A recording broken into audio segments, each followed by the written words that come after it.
That's not how we summon power. Is that not? I thought that's how we summon power. Oh, I thought that was all. Yeah. Wait, no, yeah, you're right. Power.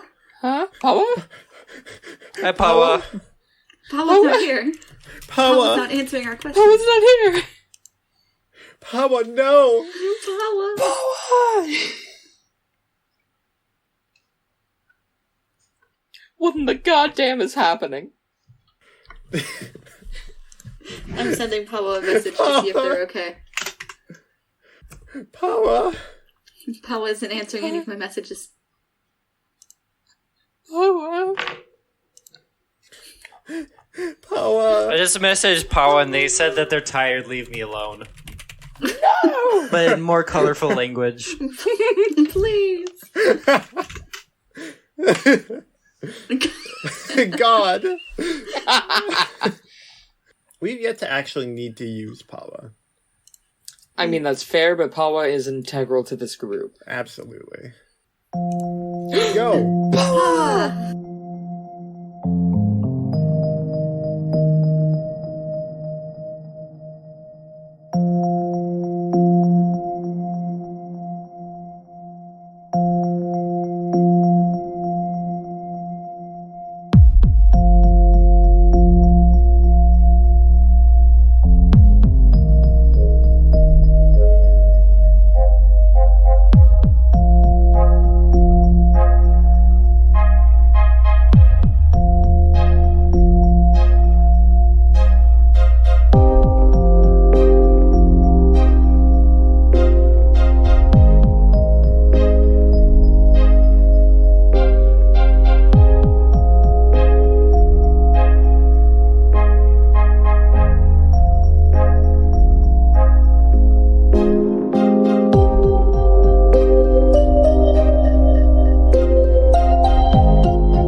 Alright, before we get started on... Oh, wait, no, again, introductions. Fuck.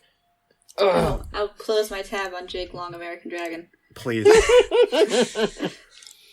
Hello and welcome to Before the Open Door, a podcast about 420-somes playing tabletop role-playing games while totally not projecting their anxieties and dreams, anchored around collaborative storytelling, mutual respect, and having a great time. My name is Dominic Nauman, and Maddie's the only one who's not 21. I am. I'm so small. Tossing it over to my good friend, Maddie. Hello, my name is Madison Price. I use they, them pronouns. I play Aslan, who uses he, they pronouns. My beliefs thus far, I haven't actually changed them since we started. 1, kids cannot fucking defend themselves. Therefore, they gotta have somebody with them whenever we go somewhere kind of hairy, kind of dangerous. 2, I am more than happy to help you out, alright? Absolutely helpful kind of guy. But if at any point I may lose my life or possibly my money, I'm out. We're done. You can take care of yourself. Finally, I am an amazing team player, alright? Folk love me. I'm a great people's guy. And things normally kind of go my way when I get to work with folk. I have a number of personal goals. Number 1, I gotta figure out what the fuck Passiflora was doing with the veil. That shit was bananas. 2, I want to figure out who the goddamn mayor is. We don't know who that fucker is, and I will discover it. I want to kind of talk to the Gates family a little more. And, I don't want the iconoclasts to get me, because I'm kind of important, and I don't want them near me. They're gross. And that's kind of my whole shtick at this point. Alright. Thank you. Tossing it over to my good friend, Desi. Hi. I'm Destiny. I'm playing D986, and my beliefs have changed. So my belief number 1 is help people. I must help people. Belief number 2, everyone can be saved. No one is beyond saving. And then number 3, this one is the one that changed. It is now protect my kind. I will protect my kind even when it conflicts with other goals. All right. Do you have any personal goals at the moment? Not necessarily, but I'm still going to try and make sure Aslan doesn't just outright kill people. That's fair. Didn't we? That's not technically. It's not like a goal that's relevant to ratify anymore, but I would still like to just keep it just to, because it really shouldn't be a one-time thing either. I forget what we decided. We might have decided not. I do not remember. If you were going to unlock all your emotion states as a goal, as a personal goal, we might have decided not, though. I don't remember. I just remember talking about it. I don't remember that. I don't remember that. Well, either way, I will now be tossing it over to my good friend Sterling. Good morning. My name is Sterling. I play Kismit Ventry, and my beliefs have also changed. So my first belief is I will do anything in my power to protect Ruth as she has protected me. I will prove that I am just as capable as everyone else, and I will take on more tasks to do so. Not been doing well on that one. Gonna call myself out. But then, the new one, the fun one, I will figure out where my illness came from. Because Kismet has finally realized that they are dying. So then that goes into my personal goal, figure out how Kismet is dying. And a more me personal goal, figure out how old Ruth is. Yes. I really want to do that before Kismet dies. That would be... I feel like Ruth would tell you, just like as you go, your final request. How fucking old are you? Fair. You qualify for the early bird special. All right. No. Okay. No. So I'm just going to you between like ratify and I feel like a number of contexts that you have, Aslan. I feel like y'all have some knowledge about what's going on in the city right now. And I'm just going to give you a little bit of an overview because I said I was going to do my homework and figure out how this all worked out. And what I can tell you here is the big thing is the creed of mortal kind has split into two groups. The first group is called the Sinensis group. And they deal with the obligations like they always have. That is led by Biska and Winthrow.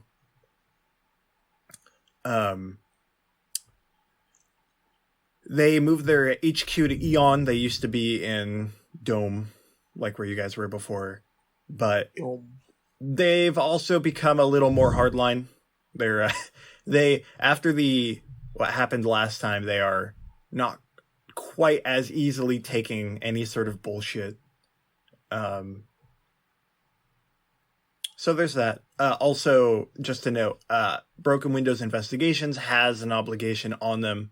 They granted that to you for your services. You didn't get paid officially, but that obligation is worth a good amount. So, I mean, our payment for that was getting Ruth out of jail. It was, but also having that's, I would be hard pressed to find, like, literally, maybe having an obligation on Byreme would be more valuable, but even then, like, that is one of the most valuable obligations in the city. Mm-hmm. So we don't just use it for something random and stupid. Like finding out who the mayor is. I feel like that's really important, though. No. I have to break it. I hate to break it to you, Kismet. Aslan does control the books. So if Aslan decided that he wanted to use that obligation on finding out who the mayor is, it is his call. I wouldn't do that without a town meeting. We're fine. However, House Incarnata and Terex have merged into the Kindings. They are dedicated to bringing everyone under the banner of unity and made an enemy out of the Sinensis group. They are focusing on uniting everyone, or as many people as they can, out of Synergy, Disco, and a bit of Dome under their flag. Which is a little... Onion? Not Onion. And not Eon either. So that's a little concerning. Their recruitment has gone way up. Here's the other thing. A little bit of consequences from your first arc as well. Might as well dash in here. Why would that come? We don't. We're fine. No consequences. So Fermi Foods is fine. They're fine. Again, they're perfectly fine. They've regained their legs and are now fully operational. One note, though, they've split away from the Alterity. They're no longer part of the monopolistic megacorporation that controls a good amount of production in the city. They are now part of the Index Acmers.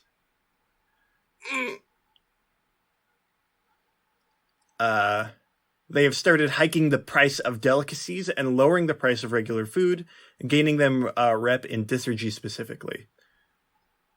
I say Dissergy, Onion. Yeah. Its CEO is one Palaver.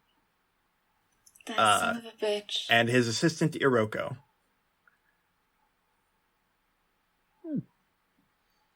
So. That seems good, I think.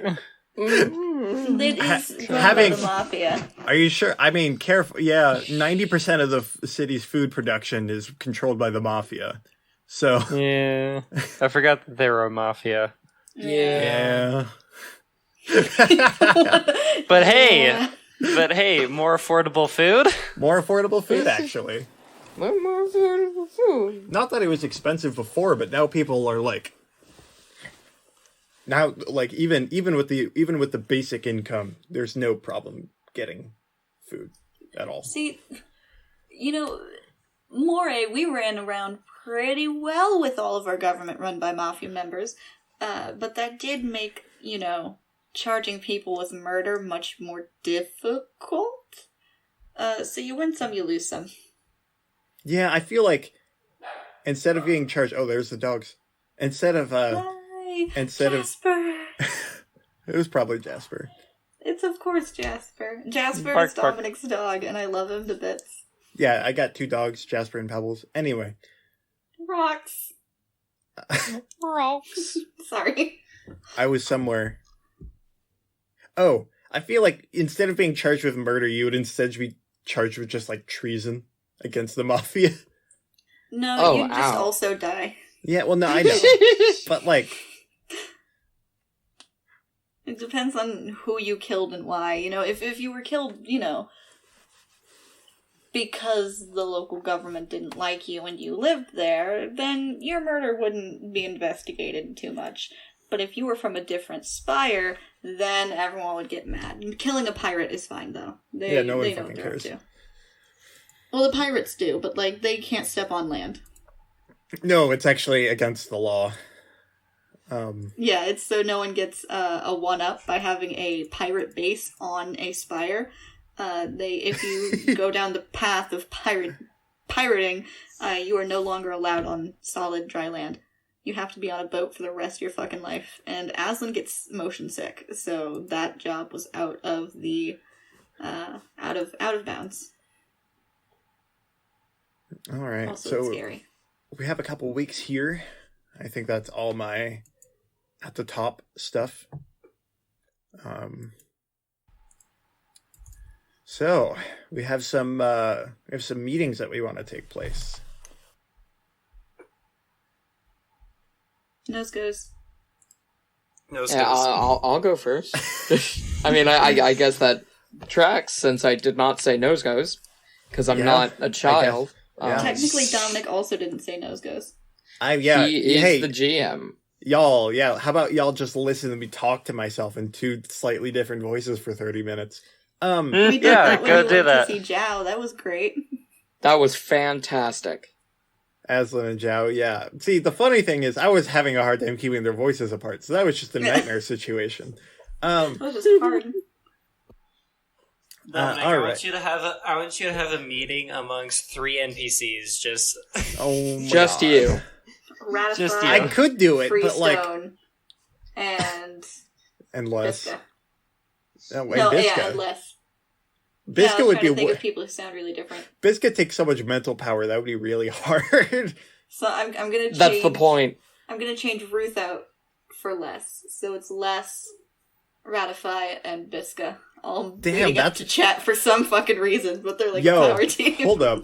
If we ever get, if like the three of you die somehow, can we make that the next like group? Yes. Because that sounds powerful Sure. as hell. No, but Did I one become. I take over Ratify.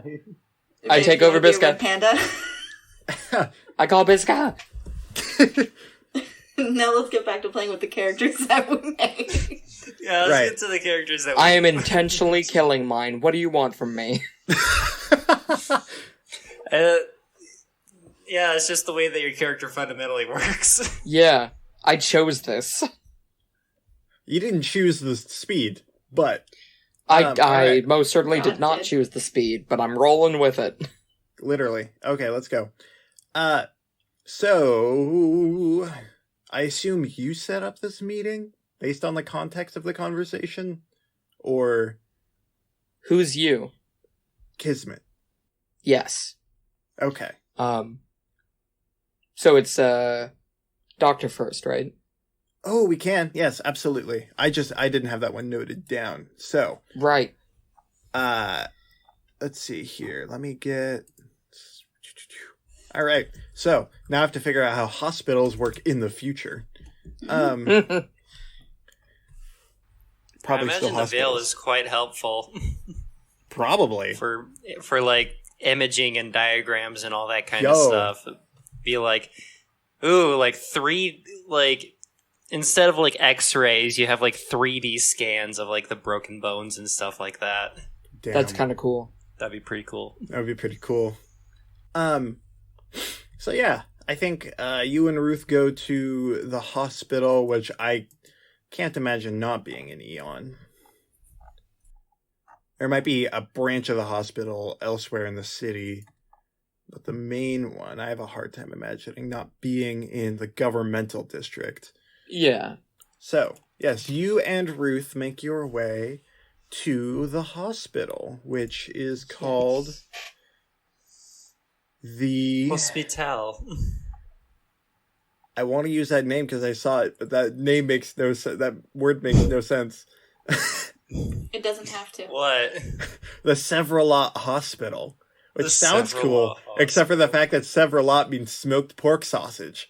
So Why not? Why not? Maybe Why it not? This was Why not? funded by the very honorable smoked pork sausage Committee. Esquire. Yeah. Just Eon, just the Eon Hospital. that's fair. Eon Hospital makes sense.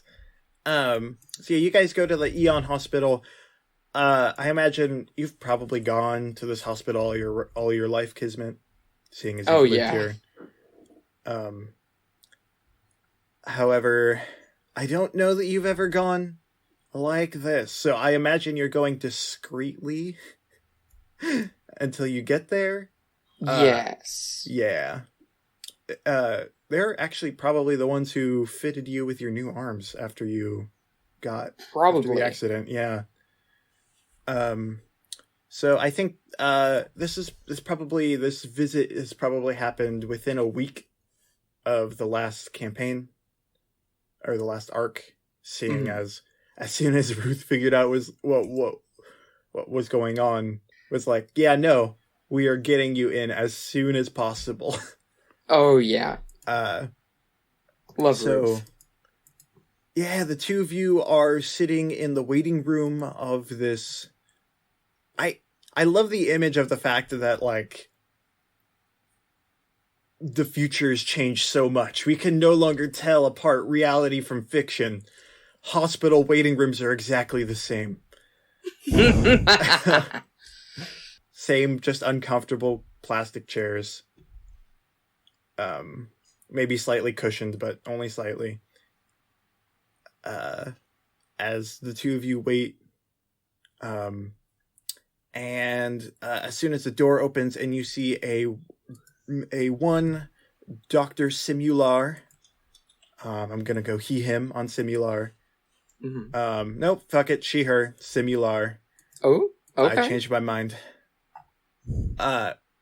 And she beckons you to follow her. And I feel like Ruth gets up before Kismet does. absolutely. And if you hesitate at all, is pulling you along. Yes. And like a scared dog at the vet. The three of you make this fairly silent trip to one of the examination rooms. I feel like it's a lot simpler. There's just a few chairs and the same sort of place where you would sit in like a doctor's office. But like, apart from some of the medical supplies, there's not like a computer in here or anything. There's not a lot of bulky technology looking stuff, though I imagine there's probably still some posters up on the wall on like, oh, here's a healthy way to do this or that or this. Right. But it's relatively similar. And Dr. Simular sits you down and claps her hands together and goes, so I hear you wanted to make an emergency visit, Kismet. What's going on? The details were a bit vague. I'm trying to figure out a way to say this that does not make me sound insane. Yeah, you don't sound insane, Kismet. Kismet takes off the veil surrounding his arms. So, like, it just shows the prosthetics. Yeah. But also the skin, like, just a little bit above it. So, like, the ghosty bit. Yeah. Because I don't feel like going full ghost right now. like ease into it. So are you wearing just like a t-shirt? Yeah. Okay. So yeah, I think as you do that, Simular's eyes kind of trace from your hands up your arm, and then notices that bit and just kind of their eyes widen and go, huh? And they look a little closer and start noting something down. They're like, what? What's happened? What's going on? Is that you didn't go to the emergency room, so it doesn't. I mean, yeah. It doesn't hurt. It actually does the opposite of hurt. Let's say some interesting events happened and a boomerang went through me. Sorry? A boomerang was thrown, and when coming back, was going to hit me full force in the chest. And it didn't. It phased right through me. And I feel like Kismet takes off the rest of the veil. And is just Danny Phantom. Well, I've revealed it finally. I'm Danny Phantom. Really fucked up Danny Phantom. We've really fucked up Danny Phantom. This is no longer a kid's show. I don't think Danny Phantom and American Horror Story worked together. Oh my god. I think she just like immediately takes a seat and scoots up a little closer and starts inspecting fair. you. That's fair. Not like immediately just silent. Not touching you. But like looking you up and down. And they're like, eventually they say, may I hold your arm? You can most certainly try. I mean, you just like lifted the veil off, right? You're not actually phasing? Yeah, not actually using the Okay. gift currently, but I don't feel like Kiz knows about the gift currently. So, like, doesn't really know when it triggers. So yeah, I think she like lifts your arm and starts inspecting the skin and goes like, it still feels like regular skin. I've never seen anything like this before. This just all happened at once? Well, there was a point a couple weeks ago, I think, where when I was getting dressed in the morning, part of my shoulder was kind of transparent, but I felt like that was just the morning grogginess. You know, I was just seeing things, essentially. Mm-hmm. And then when the boomerang phased right through me, just all of my skin went transparent. And like none of this hurts at all. Like me holding your arm or No.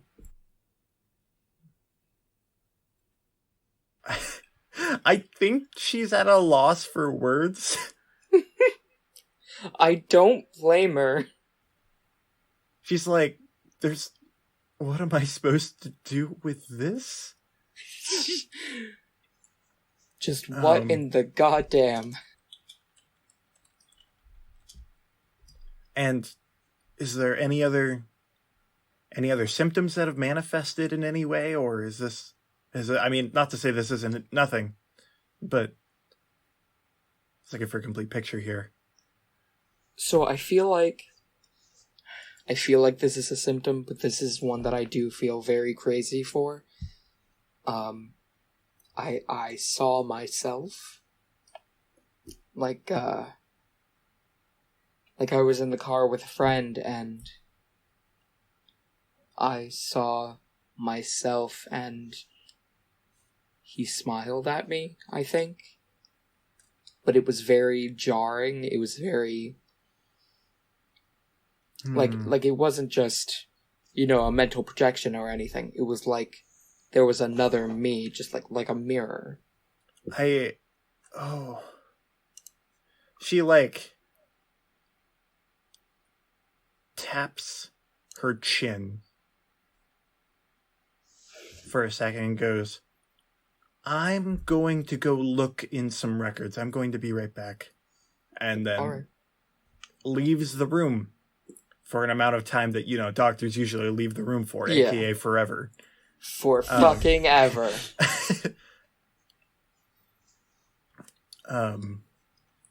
Did I tell Ruth about the... I don't think you told Ruth about the projections. But hey, Ruthie, what you gotta say about that? I think apart from just, some, encouraging words, I think Ruth is fairly silent during this exchange and whatnot. Ruth looks just as shocked as Simular does. Fair. But after a while, Simular comes back and hands you a piece of paper to look at.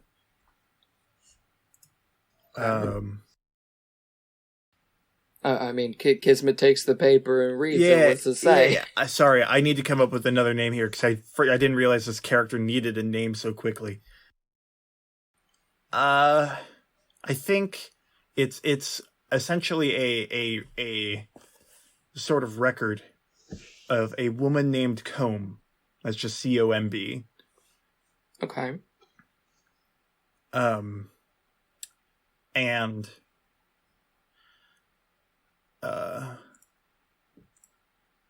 the doctor explains, Simular explains, so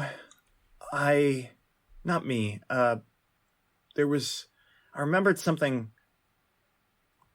not similar, but very odd also happening some number of years ago. Told me by another doctor by a water fountain or something, I'm certain. And I had to go look up the records, and I found Combe here. Combe started developing symptoms that no one had ever seen before. Started being able to shift the veil around them in ways you're not supposed to be able to do. And started seeing projections of herself around her. And then one day, she just left the city. We didn't realize it at first, but she just went north, and no one ever saw her again. That was some 15 years ago, I think. And normally I wouldn't let you see some sort of, medical document like that, but given the time and this oddity of the situation, I don't know that there's a correlation, but if it's weird. Mm-hmm. And I can't think of literally anything else I've ever heard of that was this strange before. So, yeah. I don't know that the paper says too much more other than that. Just, Combe was a woman from Disergy who started developing really, really weird symptoms, like the ability to manipulate the veil in ways you're not supposed to be able to, and a similar projections to what you experienced, and just fucking up and left the city one day. No one has ever seen her since. Fun. Question. Yeah. Can I / should I tell Simular? Dr. Simular? Dr. Simular? About the things Les and I encountered, and beat the shit out of publicly. And,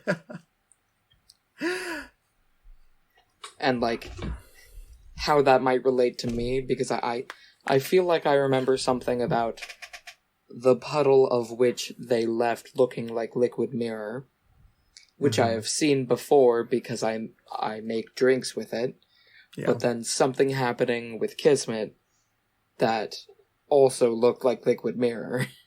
Yeah. Oh yeah, when you drank the drinks with liquid mirror, you looked just like the surface of the iconoclast did. At your discretion. I think I will. Should I explain it in character? Or? No, you don't need to. Okay. I think you just explain that. Simular just starts taking some notes and goes, eventually goes, all right, I will contact you within 2 weeks. This is going to be occupying, I imagine, a good amount of my time in those 2 weeks, because this is unlike anything I've ever experienced before. So, if anything else develops, please let us know. Otherwise, if you feel healthy and you look healthy, I don't feel like we should keep you here. Fair. But, if anything else happens, just let us know. And don't just randomly walk out of the city, I guess. I will most certainly try. and you and Ruth take off. All right. I feel like, okay, D9 Aslan. Hi. Hi. Let's do. Going? Let's do Aslan next. I know I said hello to you, but You guys said hello to both of us. Yeah, it was hello to but both. you responded so enthusiastically that I feel bad now. I just like to respond enthusiastically when people just say my name. She's very easy to please. This one. Just, Mm-hmm, my Destiny. Hey. There you go. Yay. That's All my right. little sweetie. You do have a scene, Aslan. Yeah, so early that morning, I went to the apartment complex and to the concierge up front, and I asked them to deliver the message that I would like to meet with Clips, though of course Springer is invited, naturally, to lunch at one of the cafes in Onion. All And right. I let them know it's optional. I'm going to be there from this time to this time. It would be nice to speak with you, but you are under no obligation. No, you in fact have no obligation on them. I have zero obligation on them, as a matter of fact. All right. The AI takes your note down and sends it up to that room. This wonderful little AI concierge, which is the only one that we've seen, because every time you've asked for a concierge, apart from this AI, they've been gone. They've been gone, so I do appreciate this concierge and their ability to do their goddamn job. 24/7, no breaks. 24/7. Yeah. So, I honestly think within 15 seconds, Clips sends down a message that says, "See you there." oh, shit. I was not expecting confirmation. All right. Do we have a cafe, or are we gonna need to make a fifth I don't know if it's the fourth or fifth goddamn We are cafe. gonna make another fucking cafe. Okay, there's 1, there's 2, there's 3. I've noted them all on the map, I think. We got Yeah, the they're all on the Calabria, map. Yeah, the there's- Rhythm and Rhyme, and the Killer Cat. Okay. Yeah, there's only 3. So this is Okay, only there's number only- 4. This is only Killer This would number only Cat's be 4. the, if we The make Killer another. Cat seems like a good place to meet up. No. I mean, like, Yeah. a very lovely, family-oriented cafe. I mean, like, it has cat in the name. And it's spelled with a K, too. Like, It's how lovely. much cuter can you get? Like, It's lovely. nothing could go wrong at the Killer Cat. to Flashback to D986 and kids being led through this hallway by a gun. shit, we were led by a Alright. gun? I don't remember. You were led by gunpoint. gun. We were led at gunpoint, but led by By a yeah. We gun. weren't led by a gun. You were Led led by by a a gun. sentient weapon. Or someone named a gun. Another We for the don't- another to there. join our cause. Oh my god. Hey, Destiny, Yeah. if you ever need to make a second character, can you please make a cult leader? I thought you were gonna say, please make a gun. I thought you were gonna say, please make a cult. You know, that too. in the world in the cybernetic world, I could probably make a gun. I could probably make a character who, by most definitions, is a gun. That's fair. By Cybernetics most are fucking weird. definitions. So many cybernetic enhancements. Okay. There is a class about someone who's dedicated to becoming as much part cybernetic as they are human. Anyway, you could choose that class and have their goal become a gun. All right. Meeting. Do you have any ideas for this cafe, Aslan? I do, actually. I immediately had a very good idea. What's it's it? called Let's hear it. Bookish. Bookish. Bookish. It's called Bookish. And it is a 24-hour bookstore / cafe. God, that's So- sexy. It is open 24 hours. You can go and you can read, you can get something to drink, something to eat. Yeah. Does it have like library vibes, or does it have like does it feel a bit more like classy than that? It's classy, cozy, like going to grandma's house if your grandma's really fancy. So it's a really narrow kind of. It looks a bit like a column, just like a tube of a location. And it's got 2 floors to it. It's got ground floor where you are largely allowed and encouraged to eat on that floor. But on that floor, there's also like bookshelves that you can look through and explore. And then the second floor is just more books, with like a floor that you can kind of fuck around in and have fun with. But yeah, it's like right about there. Oh no, I want to make a circle. You gotta hold down. I was holding down, but I had the wrong hand to do so. It's like right there. Okay. It's in Dissergy. It's in Dissergy, so it's a really affordable, really nice, really cozy area. It was originally made to give underprivileged kids a place that was safe to go and to pursue their education. And then the owners of the place started like making a bunch of food to feed the kids and to make sure everyone was taken care of. And then it's like, hey, you should make money off of this because we want you around for the community. And it was a really, really nice community effort that made this cafe. So that's bookish. Really nice. Yeah. It's a really cute little place. All right. Yeah. Yeah. Man, I think these two at least have Clips and Springer have absolutely been here a number of times. And so, yeah, they meet you there for lunch. What do you get, Aslan? What's your meal? Aslan gets like a Monterey Jack. Ooh. No, that's not. No, is that a type of cheese? That is a type of cheese. Yeah. Well, I was thinking meant Monte Cristo. I meant Monte Cristo, not Gets not a just singular a type of cheese. Monterey Jack is the kind of cheese I enjoy. No, he gets a Monte Cristo, and like some crinkle cut fries.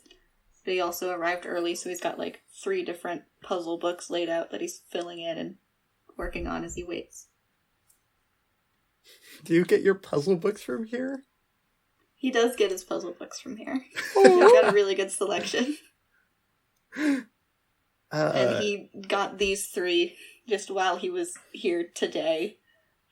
He's already a few pages deep. Yeah, so I think eventually, right on time, but you've been here for a little while. Clips followed by Springer. No, it's funner the other way. Springer walks in, and you're not sure if Clips has showed up until Springer moves. I'm not sure if Springer just came to kick my ass or not. But Clips right behind her come in, and Clips whispers something to Springer, and Springer nods and goes off to the cafe, while Clips comes over and sits across from you. Morning, afternoon, I guess, Miss Gates. Mrs. Hi. Hello. And Aslan is incredibly awkward packing up the puzzle books and stuffing them away, so they aren't a distraction. Good morning. Good morning, Miss. I don't know that I caught your last name. I don't give it out often. Mostly because I forget. I didn't get your pronouns the last time we talked. She, her. Okay. Refer to his mom. Refer to his mom. I'll make a note. I won't call you mom, though. That'd be weird. Well, I mean, I'm older than you, but yes. I did not know that you came here. This is such a wonderful little destination. Yeah, me and my buddy, we kind of hop around the cafes here in Novus, and I like this one. They got the good little puzzle books that I like. It's hard to get the good ones. Everything's too easy. Indeed. You user from Mora, yeah? And he's incredibly... like, he has no idea how to do this. Oh, yes. Yeah. Grew up there, actually, till I was about your age. Or was it? Oh, man, the years flew by. But, yeah, I lived there for quite a long time. In Gresham, specifically. Do you know much about Moray? Yeah, I'm, and he sort of like awkwardly grabs his ear and shakes it. It's like, yeah, a little bit, yeah. A little bit, yeah. No, I don't want to assume. There's some people born here who are Moorish. What's the term? I never asked. I just sort of left. Morasian? Morse? Are we Morse? Oh, are we Morse? I'll go with Morse. But, it might be Morse, because we have that... didn't we have that trade agreement with people, and it was like the Morse code or something? For how we were allowed to communicate when we were shipping shit. I don't know. I feel like that was something, but I might have been paying attention. I have to admit, I did not pay attention in history class. Yeah, I was busy. So... yeah, you agree that Miras and Novus in general, this is like a weird place, right? Like, the Vale is weird. Oh, it's so strange. Oh, it's so weird here. I met a red panda the other day. Like, Did you? Yeah. Nice fucking person, but like... that makes more sense. As opposed to a rude one? No, I thought you just meant like an actual red panda. No, well, maybe I don't know if she was really. She might have been. I am uncertain, and he starts putting fries on the Monte Cristo and kind of smushing it down. The Springer walks up with a couple platters of food. Sets one down in front of Clips, gives her a little peck, and then sits down adjacent to her and goes, Good afternoon, Mrs. Gates. Good afternoon, Mr. Copper. Did I tell you my name? No, but I have a invested interest in looking people up when they make me uncomfortable. That is fair. That's fair. How goes the detective work? Oh, I got shot. Happens. Yeah, you get better. Oh. Do you remember how you two meet and shit? Honestly, you seem real nice with each other. I'm sorry. I'm fucking sorry. No, you're all right. He takes you're all right. Clips. Clips kind of laughs a little bit and goes, "Now, would you believe me if I said that I was supposed to kill her?" He's choking. He chokes. Yeah. You don't quite seem the hitting type, Mrs. Gates. That was the point. Mm. No one really suspected me. Was real good at my job. Give it up though, for this one. Punches her on the arm. Was my next target. Was my last target. And I just took one look at her and went, nope. Both because I'm pretty sure that wouldn't have worked, and because she was actually a really nice person. And Springer kind of blushes a little bit.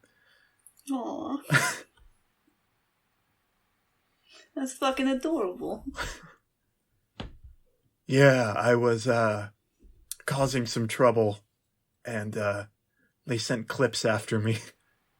What did you do to get on the odd side of the family? This and that, it doesn't take a lot to earn their ire. I'm not going to fault you. That's fair. I think I just very respectively earned their ire.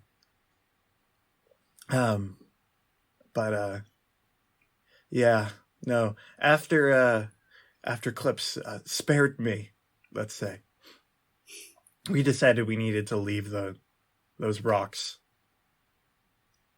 But, oh goodness. It was wild before that, was it not? I am shocked both of us survived. How long were you guys on the lam for? There's not a whole lot of places to fucking hide on Gresham. It wasn't that long. Clip says, when you're part of the Gates family, you're usually all I had to do was embezzle some, and then we could get on the next ship.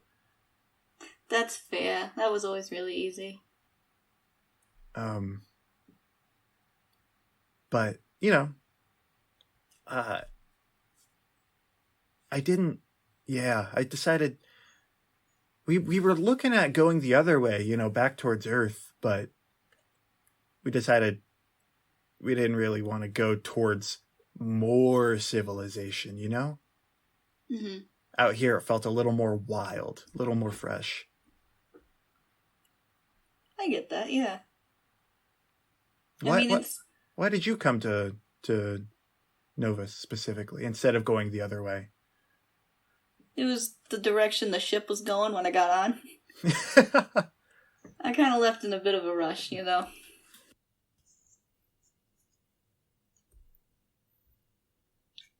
Polite eating.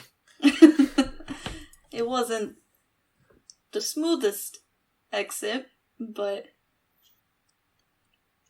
yeah. So, you guys were you both in the top ring, or were you? Oh no, I was. Spranger was lackey. Yeah. Mm-hmm. Middle or lower? Lower. Spranger says. That's why I was such a problem. I was sort of filling shoes bigger than they deemed I could fill, and they decided that they needed to get rid of me before I got too big for my breeches. Which I did. Makes note of her size. But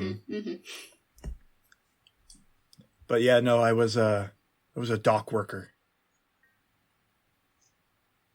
Oh shit! Did you know Temple family?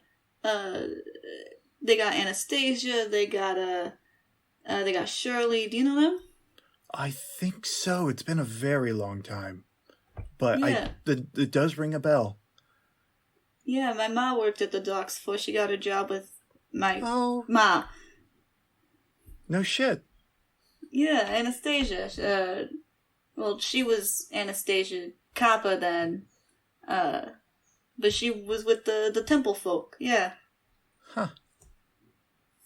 Yeah. Small world. Well, different planet, but small galaxy? Cluster of worlds? I don't know. More like this direction is cheaper than going toward Earth. Yeah.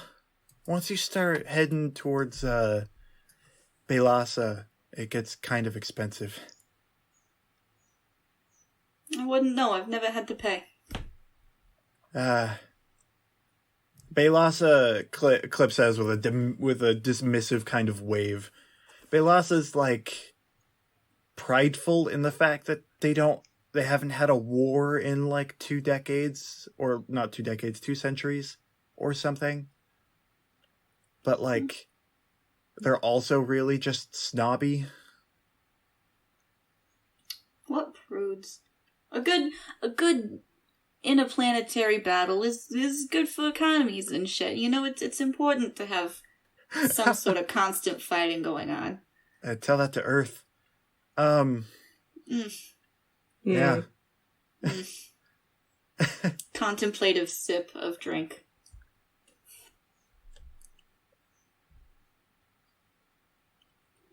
Yeah. Yes. So did you guys move out here like just to have Pika, or was it? Because I know the Gates family, they take pretty good care of it if you pulled a few strings. I'm sure they would have gotten Springer off the list. I just was kind of done with the work.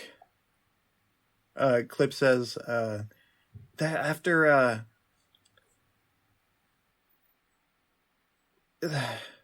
I could have, but the price of pulling Springer off the off the list, and then forgiving me for not killing her, and then making sure she wouldn't die again, and then having a kid in the Gates family only for them to have that cyclical whatever the fuck felt like too much. I think my ma called that intergenerational trauma. That's a good name for it. Yeah, that would. Yeah. Yeah. Bad news. Bad news. Well, no more generations of them. Fuckers. How do you... I mean, Calypso just kind of breaks into a bit larger of a laugh than she meant to. That's fair. They were assholes. How do you hear that they moved on, to put it gently? Hey, whenever you leave somewhere, it's good to establish at least one contact. And when that contact is no longer available, you get suspicious. And so after that, I just looked into it and was like, oh shit, they're gone. I hope Gresham's stabilized by now. I haven't looked in a while. Oh, I'm sure. There were so many other fucking families. I mean, either the DC work in Gresham, which I fucking hope they're not. They're assholes. But then there's the whole family. I like them. They're good. They're good people. Well, you mean they're not going to be able to run a spire? Well, no. I don't know, a good family that can run a spire. Well, I mean, they're good to their family, specifically. Like, my folks, we've worked with that goddamn family for fucking generations before I left. And they took care of us. They did shoot a lot of people, but their floors were tile, so it wasn't too hard to clean up.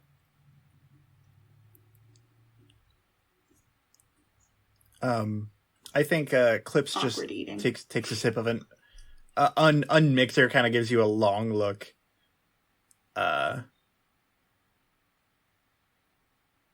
Springer stands up to go, politely excuses herself and stands up to go, like, find a book that she's been meaning to get, but they've been out of stock of. Mm-hmm.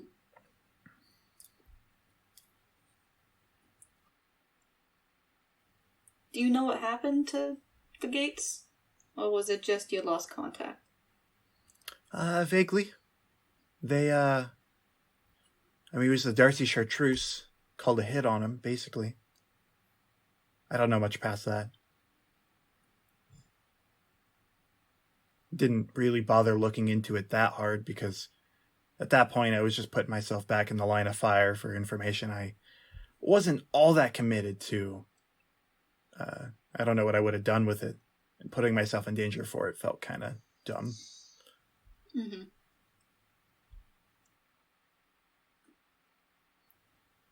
That's fair.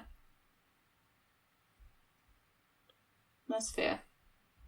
He sort of turns in on himself at that point, just kind of a moment of lost in memory. Mm-hmm. As he smushes more fries into the Monte Cristo. It's just a pile of fries inside this Monte Cristo. It is just a large pile of fries into this Monte Cristo, but he is making sure that shit gets flat again. Like, there's an awkward part of the conversation, which is just the crunching of crinkle-cut fries as Aslan puts, like, their whole body weight onto the sandwich to flatten it again. Like, very, paying very close attention to what Clips is saying, but also... being a human hydraulic press, yes. Yes, and it's impressive, it's... One would not expect that many fries to squish into such a thin layer, but it's probably like an inch worth of fry thick. just a brick of fry on this Monte Cristo. Aslan has not actually taken a bite of it yet, just nibbled on fries. The Cristo is a work in progress. To be fair, Monte Cristos are one of the only sandwiches I do not enjoy. So the vivid imagery of you smashing fries onto it makes me want to hurl. I hate it. Like, Dominic, you remember the French onion bit in Amnesty? The French onion bit in Amnesty. The French onion soup bit in Amnesty. Vaguely. The direct opposite. I hate this so much. Gonna be 1000% honest. I was not entirely certain what was on a Monte Cristo until I just looked it up. It's just my dad's favorite form of sandwich. And apparently, it's an American bastardization of a croque monsieur, which is a French sandwich. We just deep fried it and made it our own thing. It's so not good. Sounds like America. And now it has fries on it. I don't like it. All right. Is there anything else you would like to get out of this conversation, Aslan? I am honestly uncertain. Like, because very clearly I have given enough information to where Clips and Springer could probably, like, decipher that I'm part of the Gates family, or I was at least. Yeah. But I don't know if I should mention it blatantly. She doesn't seem interested in figuring out why her entire family is dead. And I'm sure she won't like it, no matter what, if she figures out that I'm the reason. But I don't think she's gonna ask.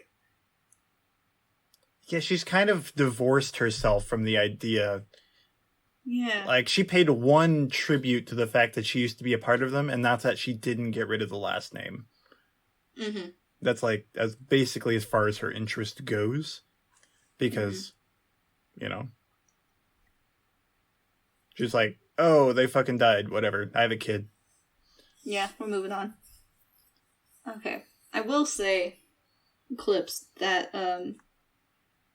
the Darcy, they've got these things that sort of come after you. They look like you. They can look like you, and they want fucking something with you. I haven't gotten close enough to figure out what, other than, you know, harm. But, they are in town. And they've been in town for a little bit. So I don't know if they're gonna come looking for you, because you're part of the family, or you were. But just keep an eye out, and if shit starts to go south, you know, call me. I'll help you out, and I'll do something, but they're around. He's just gonna lean back and kind of look. Clip's eyes go wide for a moment before she composes herself, and she leans forward and beckons for you to do the same. Mm-hmm. And she goes, I don't know what those things are, but I know one thing in particular. Those are not from Moray. Those are from this planet. Really? Yeah. The Darcy like to use them, but they shipped them over from here. Because, how do you know?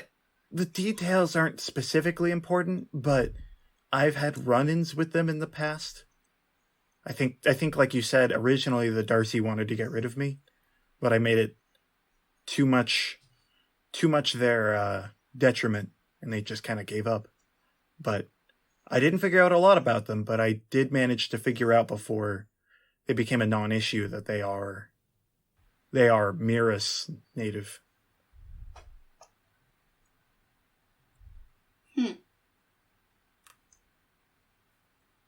Well, that sucks. I was kind of hoping that they would have to ship them over here, which would give more time whenever we broke one.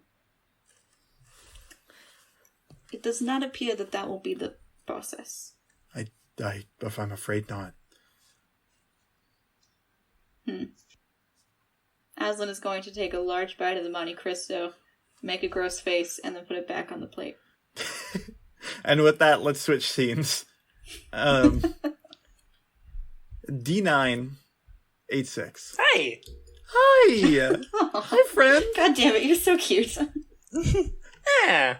Hi, friend! That's my sweetie. Hi. I hear you wanted to talk.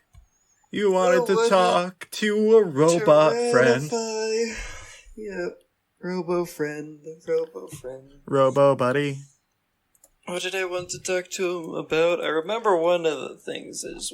You want to meet Ratify.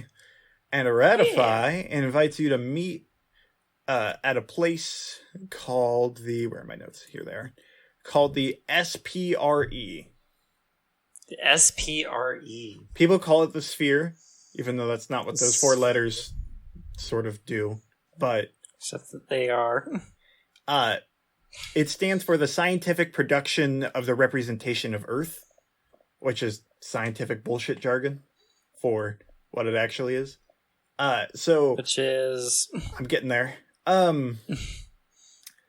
It's so imagine like 2 nails, like, hammer nails that are like really tall.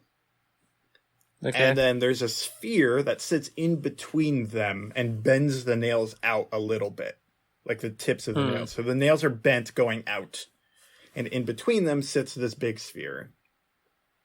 That is the SPRE.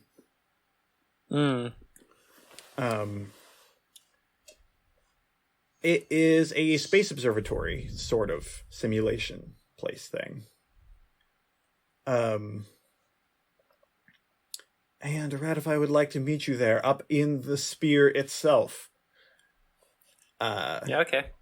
So you go there. It's in the Eon District, as it seems so many things are. The spree. The spree. Spree. All right, I'll meet Ratify at the spree. You'll go meet Raspberry. You'll go meet a raspberry.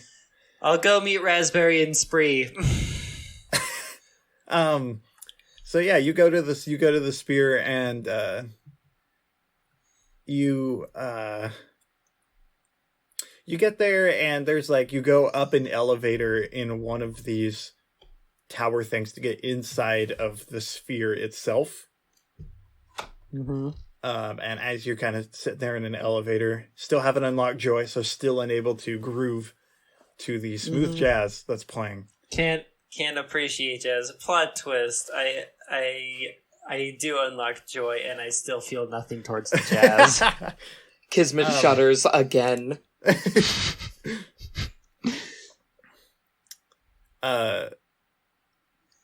And you eventually get up to the edge of the sphere. The spree, and you enter the dome itself.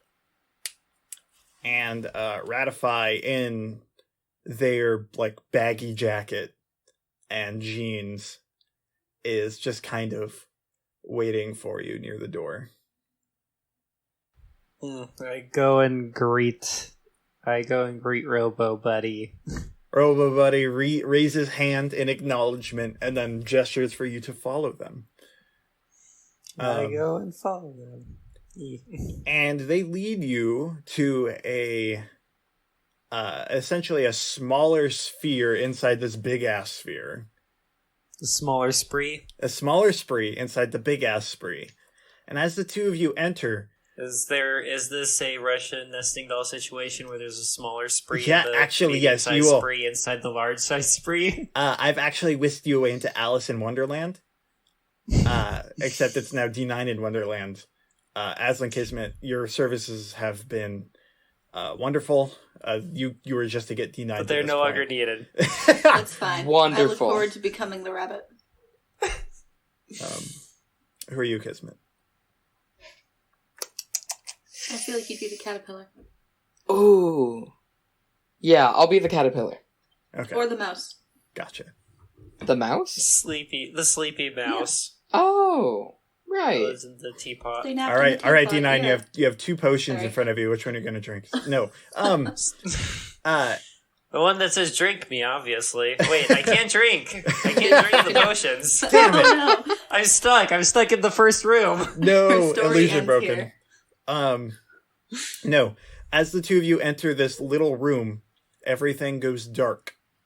And then it gets a little trippy for a moment as things readjust themselves.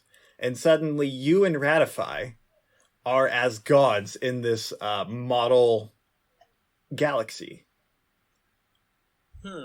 And currently you're looking at the solar system in which Miris sits. There's only 4 planets in the solar system. Miris is the second.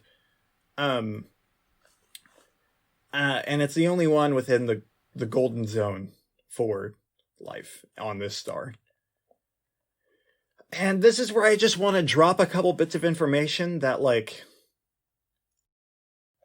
it feels like something you would all know, but I just haven't had a chance to say it because there's just been no place for it other than world building, and I figured this out post world building.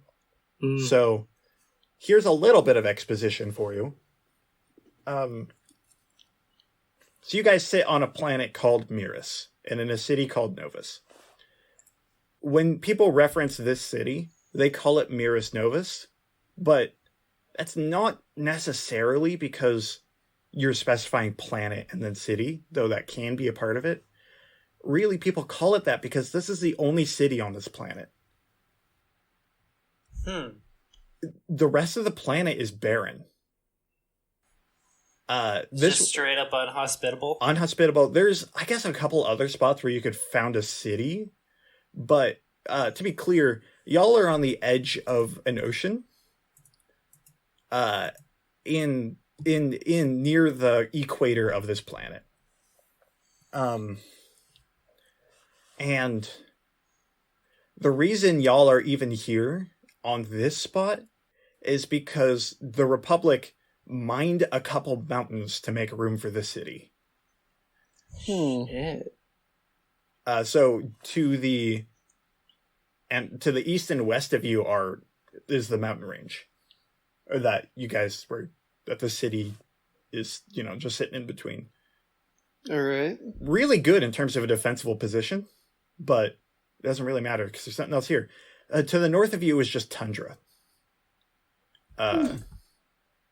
Because there's not anything to keep it warm, really, other than sunlight.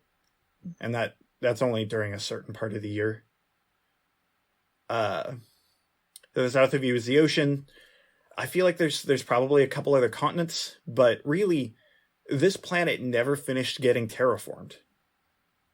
There were some things that Earth needed to do to finish making this planet livable.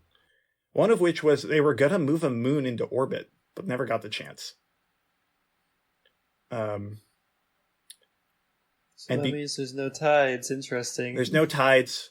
There is some currents, though they're kind of weak, which means that heat isn't brought to other parts of the continents. And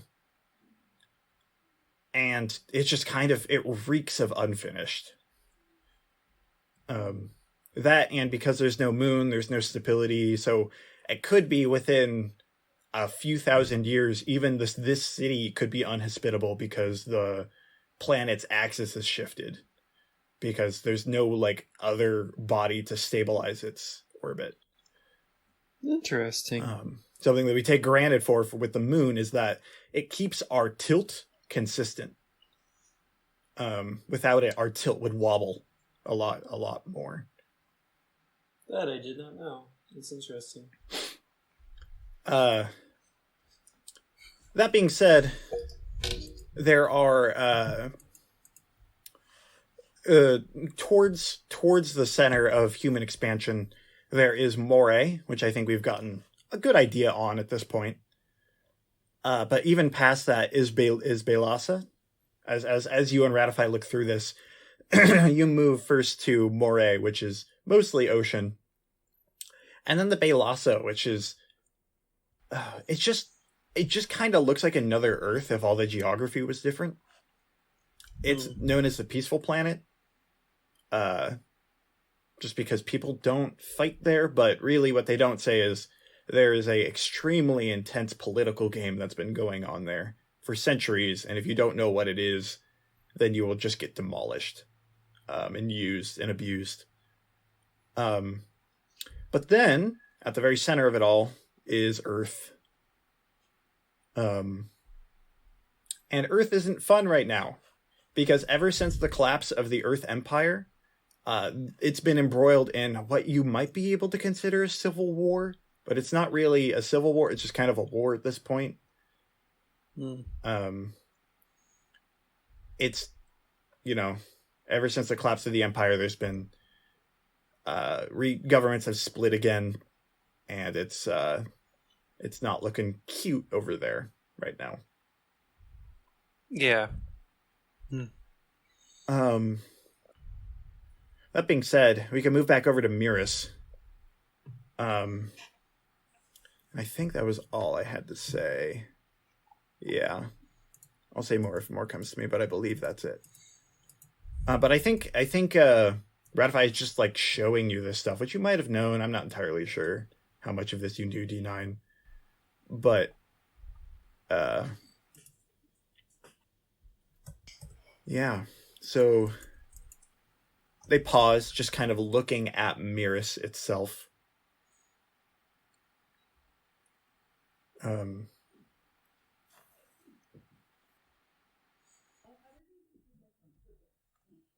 I ask if they're okay.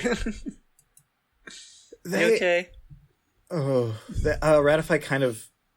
They don't deflate because they don't breathe. But they do a little bit of a sag. And they go, I have been searching for some sort of meaning, but it's been very difficult, and I can't say that I found much of anything.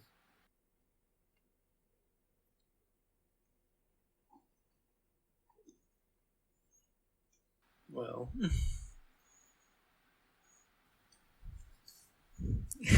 I don't know, D9. Have you ever seen a sad robot before? Because you see a sad robot in front of you. I know. I'm trying to. He has learned sad. He has learned sad. I'm trying to think. And you don't know Joy, so it's kind of... No, I'm trying to think, like I initially thought of, like, how can I comfort him, and then I realized, am I able to comfort him?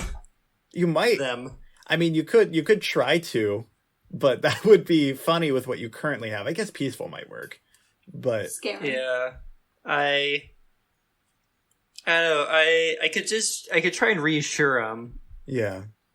Yeah, I reassure him.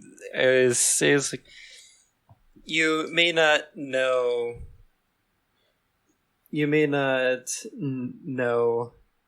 have a purpose right now, but I'm certain that you can probably find a good purpose in time. I've heard that there are humans who are uncertain of their purpose. But they figure it out in the end.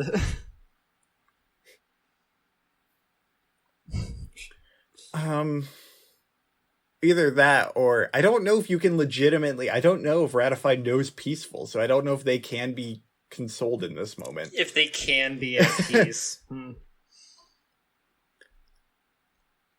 It makes sense. Like, they clearly know sad, but before they probably only knew anger or hate or... Yeah. They only knew mad. They were a very angry person at first. Or robot. Angie. But yeah. Yeah. There's this moment between you two. Both of you are very confused as to what the fuck is even going on with you two. Yeah. But,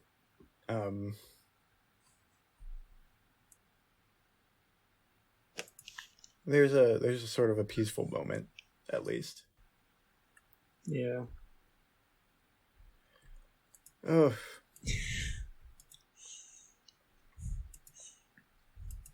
I ask him if ratify. Yes. Have you also been feeling weird new? I guess they're called emotions. I think that's what the organics call them. Emotions. The organics. Ha. Ha. I don't know what else to call them. No, that is fair. I think Ratify just kind of looks at themselves. Like, they're wearing baggy clothing. They're kind of like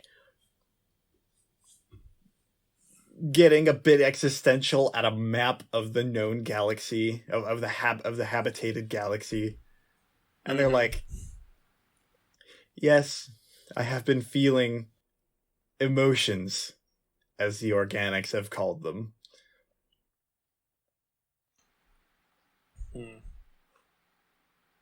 How are you handling them? They consider that for a moment before they just kind of like lean their head on their hand and go, poorly. I can say the same. I've not been handling new, I guess it's a negative emotion. I have not been handling it particularly well.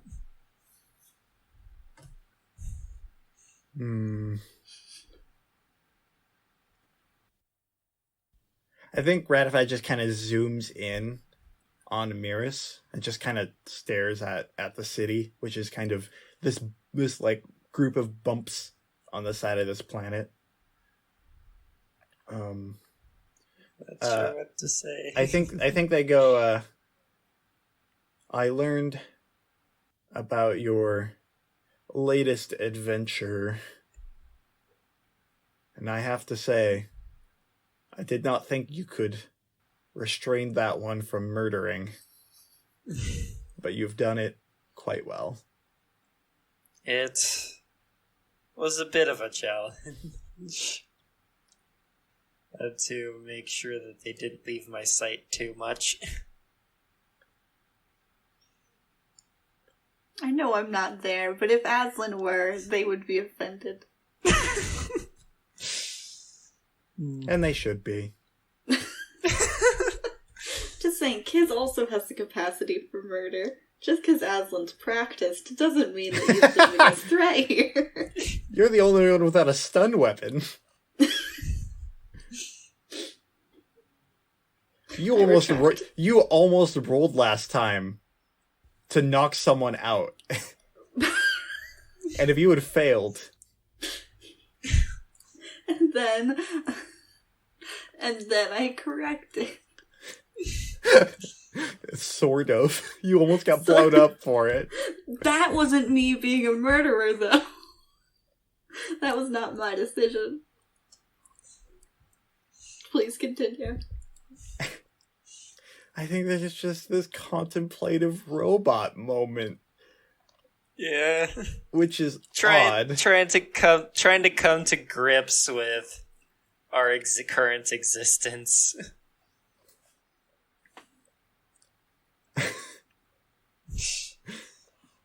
Hey, Ratify. Yes. Do you think that there might be I know that we currently don't know.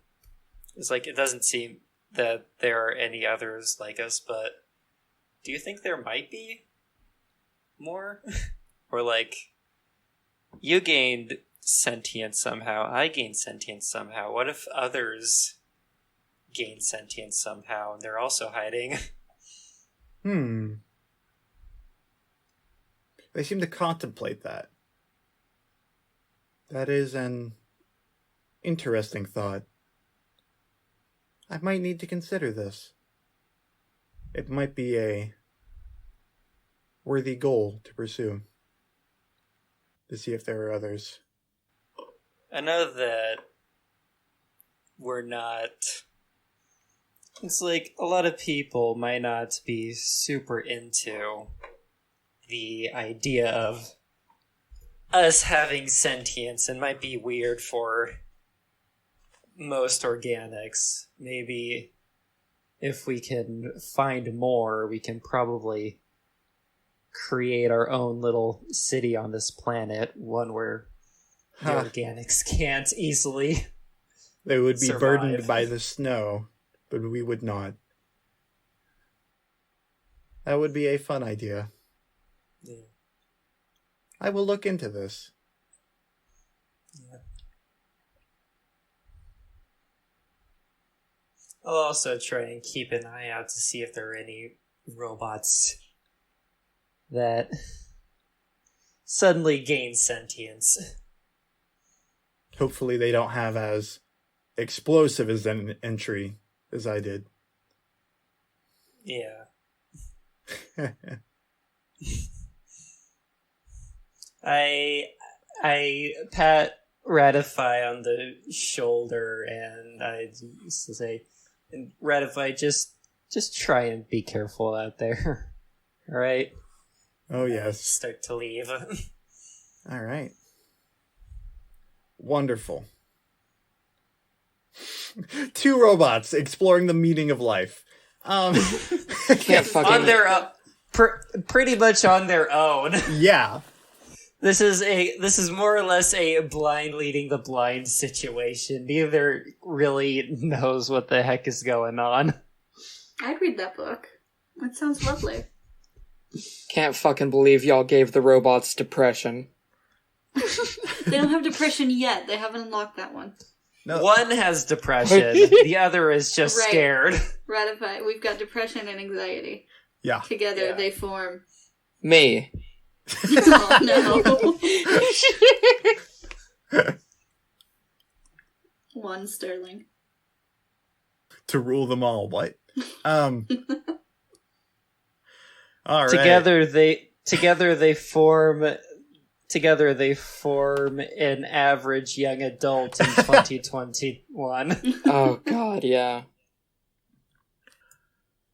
All right. I just go into it. Aslan, Kismit. Where do you guys I believe Aslan's the one setting this up. What are you guys doing? I've sent Kiz a message asking if they are free at any point today for a brief meeting. Kids just texts back, yeah, boss. Cool. You pick the place. I don't care. I've been out around today, so you pick. Are you going to introduce the 5th cafe, or are we going to go somewhere else? A park? I'm so tempted to do a 5th cafe. However, I also know personally that Kiz really wants to hang out in the sanctuary. Okay. Okay. I was gonna suggest if you don't want another cafe, maybe you could try to go for a bistro. Hold on. Honestly, Convenient story. If we introduce more cafes, we might need to change the name of the podcast. Or at least change the subtext, where every location is... Where Every meeting has location's a cafe. every meeting has a new cafe. 420-sums who used to hang out in a cafe, and now they are obsessed. For We didn't even do it that 420-some... often. 420-sums who can't hang out in a cafe in real life, so they do it fictionally. God. Really, Dominic hung out in that cafe more often than we did, but we keep trying to make cafes.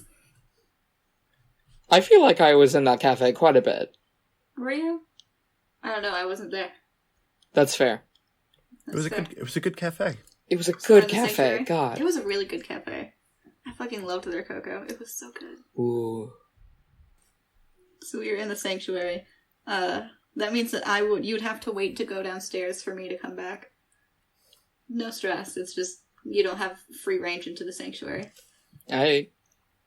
So I probably arrive. You're probably fiddling around on the piano. I just kind of wave to let you know I'm here, and then I go downstairs, and you can join me whenever. So I'm just gonna piddle down there until you come. I feel like the sanctuary is kind of like somewhere special to Kiz because it's just somewhere that he's not normally able to go. So he just kind of stops playing and just kind of barrels towards the freezer door. Oh, that's so cute. like a little kid getting to go into their mom's office or something. Mm-hmm. Like you're finally allowed to like ride in your older sibling's car for the first time. You're like, fuck yes. Yes. Ruth pats you on the back as you pass her. Oh. So I'm like just opening up the freezer door, fully expecting to like have a moment to myself, and you're like barging past me into the freezer. Yes. Yes, absolutely. Like, oh shit, hey kid, oh fuck, you a quick little fucker. And I shut the door. And I stare into the small can of Parmesan shake cheese that unlatches the door, and we can climb down. So, hi. Hello. Oh, wait. Hello. Do you want something to drink while we're down here? I've got all that tea and shit that Les gives me. That you never drink unless it's mine? Sure. Alright. What kind do you want? And I'm like opening up cabinets. I got like a berry kind of thing. One that's supposed to make you tired, but really just wakes you up more. I don't fucking know why I got that one. Got, like leaves. Cherry blossom. Well, that wasn't on the list. I don't care. You will have this yellow flower and honey one. Okay, that's I fair. I start making kids tea that they didn't want. And Aslan's gonna have a similar cup. Oh my god, Aslan's gonna have their own cup? Yes. They had their own cup last time. No, they didn't. Yeah. They just refused it. That's right, I forgot. I'm trying to remember. Technically, the last time was when Aslan had the sleepy time tea while they were talking to Ruth. Right. And at that point, they still did drink from Kismit's cup. But while Aslan has their back to Kismet and is kind of fiddling around with this future kettle that just sort of summons up water. He's not sure where it comes from, but it makes good tea, so he doesn't care. Just sort of... So I have a bit of a request. Okay. You know how... You know how you're like a good guy? Like, folk like you? I guess? You know how I don't do that?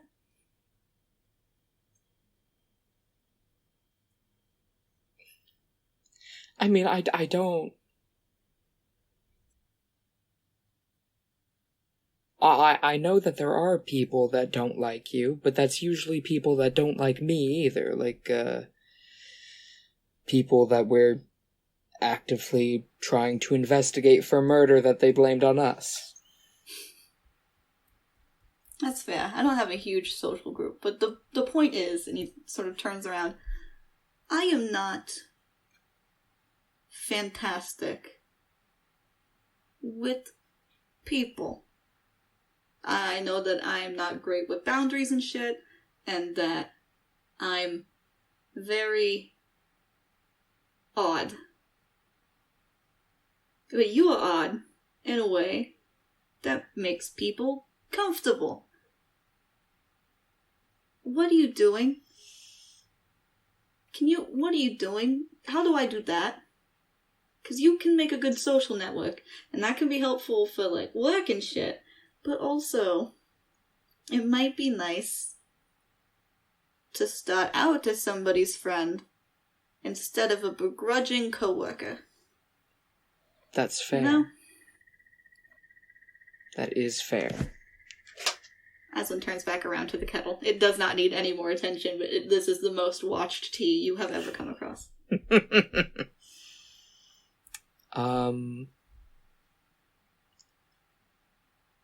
Honestly, I feel like part of it might have to do with what I do to myself. Like, look at me, I'm just a little boy, I'm just a little birthday boy. I'm just a little guy, I'm just a little fella. You wouldn't hit a little fella. I would immediately. Okay. But like, I play the piano at a cute little cafe run by a woman who no one knows how old she is, but she's just old, apparently. And I use the veil to smell like lavender. I mean... And I am a murderous fugitive from a different planet hiding in the basement of a cafe. His shoulders kind of slump a little bit. Like, this does not add up for someone who is likable. I like you. Yeah, but I pay you. I mean... He puts the tea into mugs and brings it over, and is a bit fussy that they can no longer hide behind making tea, because the tea is now done.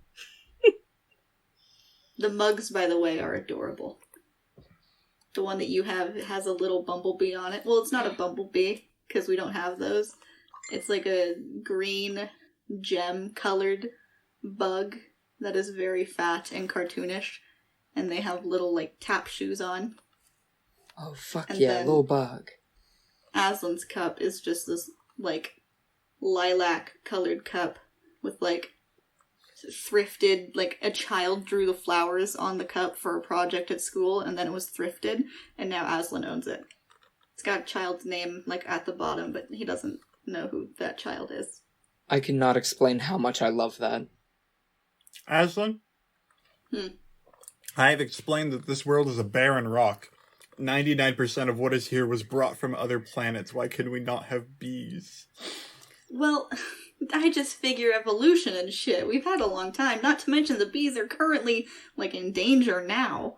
So I figure they might not all live. But there is a type of, like, jewel bee that is real. So I figure it's just a cousin of that. It's like the gem bees and the bumblebees had bumble babies. And now they're jumble babies. Gems and bumbles. The Jumble Babies is mine. Jumblebee baby. The Jumble Babies are... The Jumble Babies are my new band. We are the Jumble Babies! Love that for us. Okay. The way that I have my social circle is mainly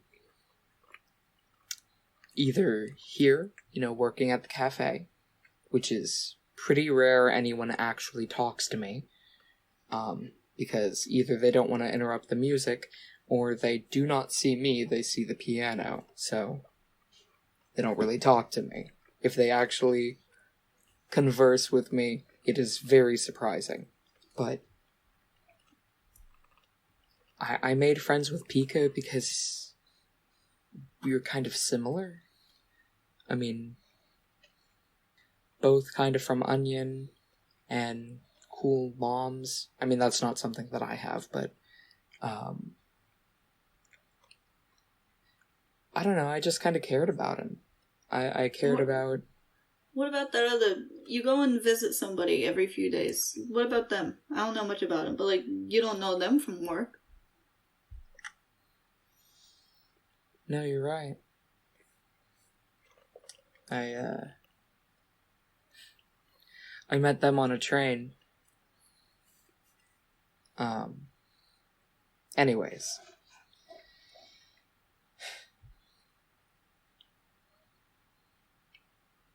Dude, I'm caught off guard. I think Kiz is very caught off guard by that statement. It's just, you're very agreeable. And I am not an agreeable person. And it's very difficult to find someone who is not agreeable like me enough that we have something in common, but we also don't want to kill each other, you know? I had that issue on Moray a lot. Fair. It just helped me keep an eye out. Like, I figured out that the reason you get all up in arms when I steal your drink isn't because you think it's hilarious.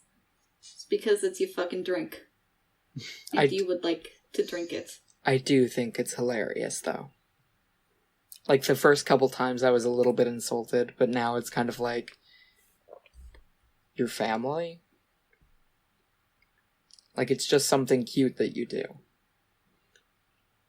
That also knocks Aslan on his ass. So, good. We've ripped the rug out from under each other. I'm glad we've done this.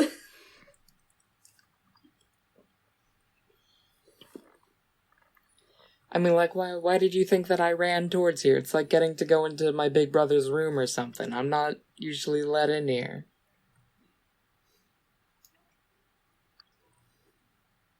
Really, I just kind of thought you didn't want to, you know? It's not super interesting. I mean, Genevieve is here, but I don't think you can hear Genevieve. I do not know who Genevieve is.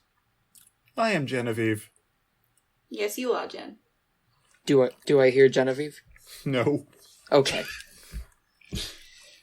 I mean, I'm not gonna, like, talking out of character real quick, I'm not gonna say that Kiz thinks anything of that, just because Kiz literally saw a projection of himself. If Aslan's talking to himself, doesn't fucking care. You don't know whether it's a figment of Aslan's imagination or an actual thing, but you're not gonna investigate further. Nope. Okay. It just simply does not matter. Awesome. It's Aslan's inner monologue when he's in his sanctuary. Smart Aslan, you guys believe it's just a segment of Aslan's brain that he is named Genevieve. And then as soon as Aslan leaves the sanctuary, the brain cell remains here for safekeeping. And Aslan goes into the world. Oh my god.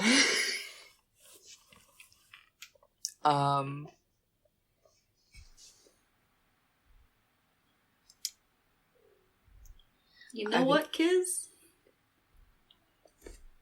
I am not entirely certain what we do from this point. He takes a contemplative sip of the yellow flower and honey drink before getting up and adding more sugar to it and coming back. I feel like you're a perfectly fine person as it is. I just feel like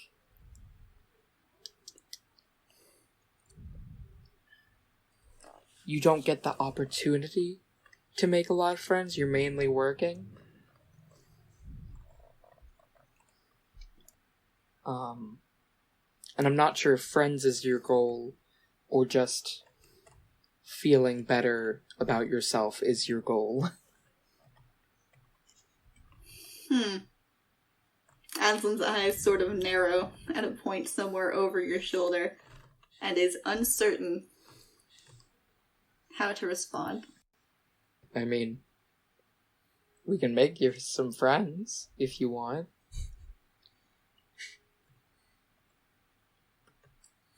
Feels odd to make the active intention and program to make friends, but sure? Now back to looking incredibly uncomfortable.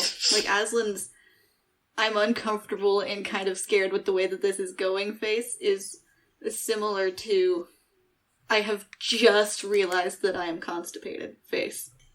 Like, it is that moment of, oh no, face. And, like, shoulders are, like, up by the ears, like, just incredibly looking uncomfortable at the prospect. But still intrigued. I mean, Aslan is not a social butterfly. What did you want from this conversation exactly? You know the old rubber band trick? You have a rubber band and, like, you snap it whenever you, like, think of something rude to say, or, like, you want to hit somebody. Yeah? I was kind of expecting you to be my physical rubber band, because I was never good about snapping that. I usually just broke it or flicked it at somebody. That makes a lot of sense. I am beginning to see that you are not much of a rubber band person. No, not really. No. Technically speaking,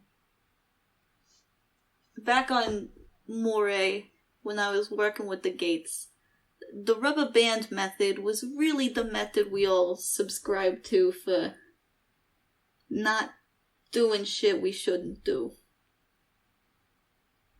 Sometimes it was, like, a bit more dramatic than the rubber band, but you did get a rubber band buddy who would kind of smack you when you fucked something up.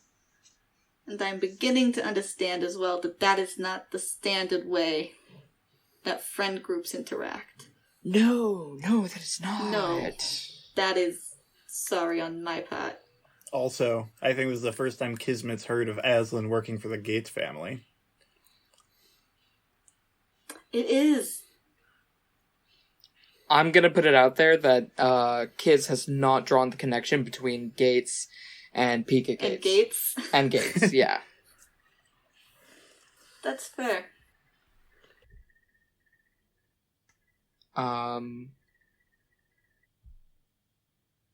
So if we're not using the rubber band method here, what method are we going to be using so I know what I'm in for?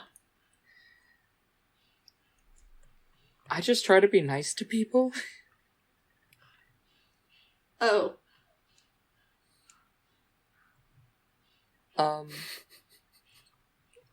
I ask them how they're feeling, and I comfort them if they're feeling bad, and then they do the same for me.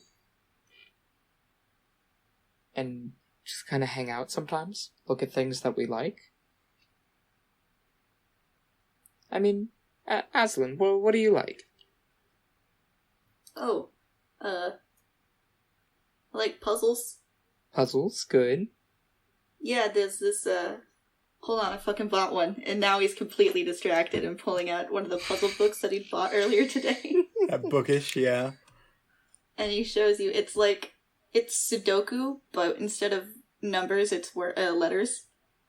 Oh. It's like a combination of a crossword puzzle and Sudoku. So you have to make words in directions according to clues that you get. The more difficult books don't have the clues, you just have to figure out what letters go where. Oh, God. Yeah, I got this one this morning. I don't know, this one, I'm kind of going through it a little quicker than usual, but it's still nice. This is a whole different language to me. There are probably a lot of people out there that really like this kind of stuff. Never thought it. I mean, Les is pretty good at him, but he's more like the sculptor-y kind of guy. Normally I'll just ask him questions and he'll help out sometimes, but I never really thought about if anyone else liked him. He's kind of examining the book as though the book will point him to a person who also enjoys this book. I mean... like he's expecting a map to pop out.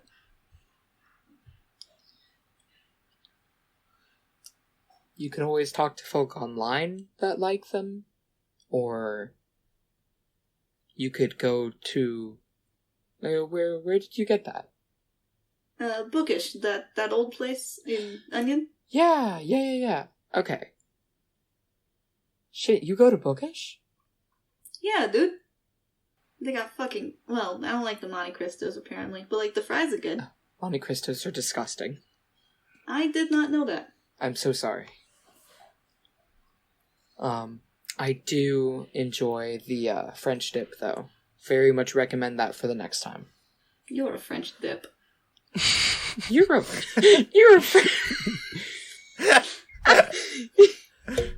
Kismet is floored. And I think we should cut there. Are you gearing up to get Aslan on what is essentially a word jumble Discord server? Yes. Yes, absolutely. Words with friends. Words with friends. Aslan is gonna get on Words with Friends. I look forward. Honestly, Aslan making friends was not something I expected I'd invest in, but yeah, I want to figure out how to get him to make friends. You know what I love? Huh?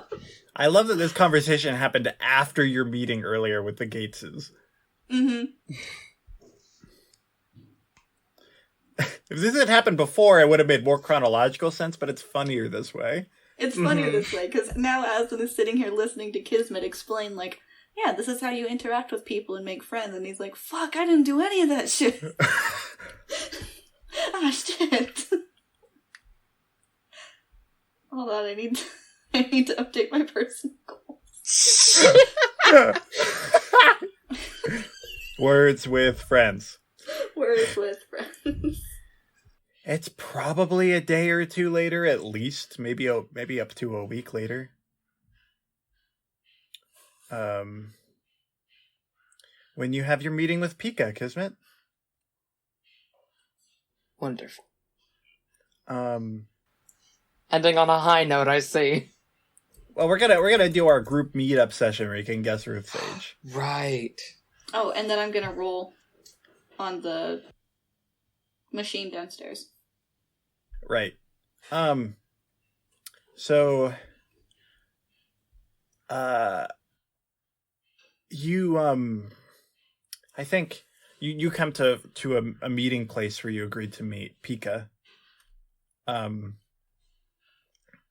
And it is, you've probably seen one of these before. I don't know if you've ever been inside of them. They were part of there's a lot of like weird initiatives that go on in the city. You're like, oh, we need this, we need that. And they just kind of stop halfway through because funding comes easy, but work comes hard. Oh, yeah. So there is these things called con-cons. But they're called, their full name are Constellations. Oh. They're these like 10 by 10 boxes that they put on like street corners. There's only like probably 4 or 5 of them in Disergy, but like they just put them around. And Pika said that he was gonna meet you at one of them.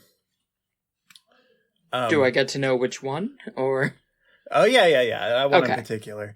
And you meet him there, and he goes, have you ever been inside one of these things? No, I don't. Like I've seen them before. Don't get me wrong, but no, I've never been wild. inside. No, like step inside. They're really weird. I don't know who the fuck they got to sponsor them for this, but this is really fucking weird. Okay. Kiz steps inside. Pika follows you in. They're big enough for like 3 or 4 people. 3, probably 2 people comfortably, 3 people uncomfortably, 4 people cramped.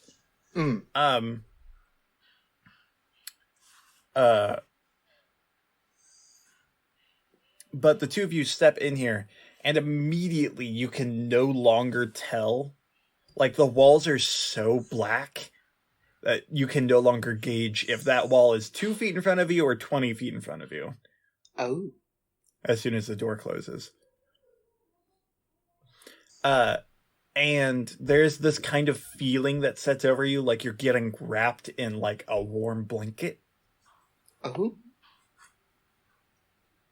And Pika goes, no, that's not the weirdest part. Look at this.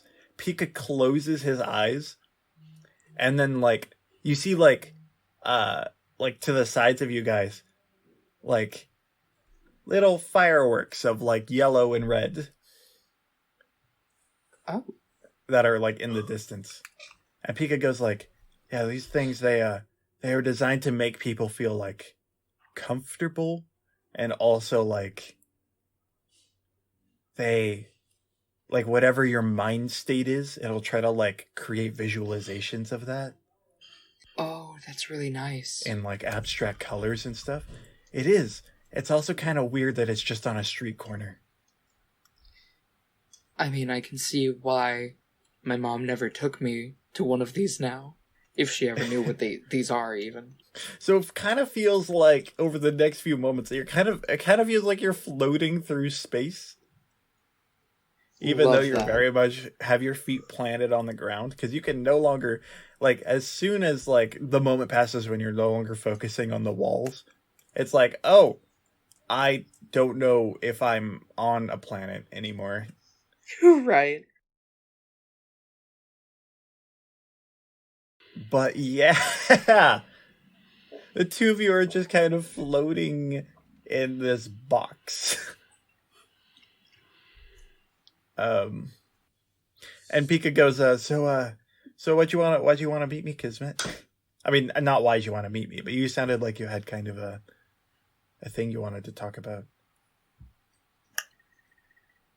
Question. The mental projections on the walls, Mm-hmm. are they voluntary, or are they just interpretations on... They are just happening. But they're like abstract, you know? Right. What would But no, be they're- the like an accurate visualization of like a balloon popping, like something bad happening? I feel like there's like something that like maybe a red sun appears like behind you, like over your head, and then it gets a bit bigger and then becomes like explodes in a supernova. Oh shit! Would that feel accurate? Yeah. And Pika eyes kind of go, whoa, what was that? I looked up. I physically looked up.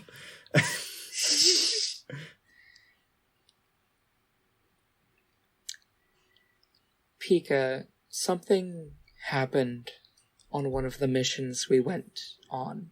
Because you know I'm with Broken Windows Investigations. I mean, Yeah, that's how we met. That's how we met. But I feel healthy, but I cannot shake this feeling that I'm dying.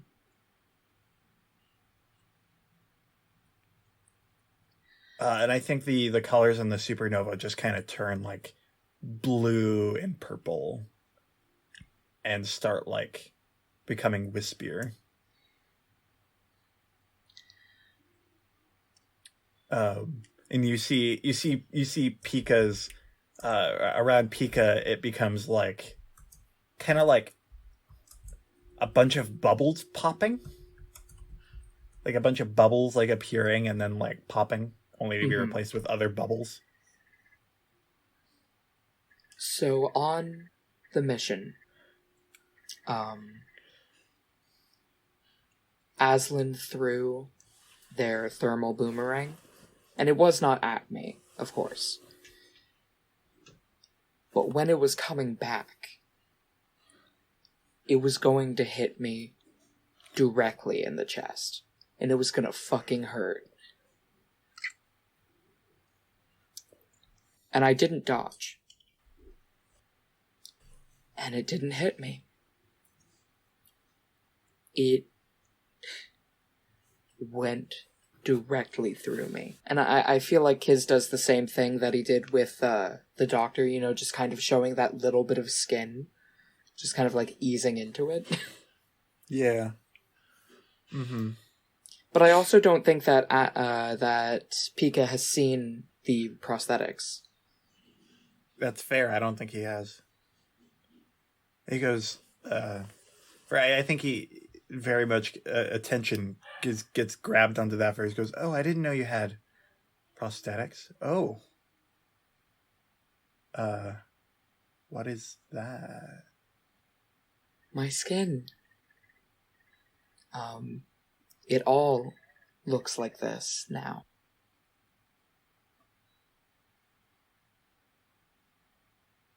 I don't have to show you if you don't want to. I know it can be very overwhelming.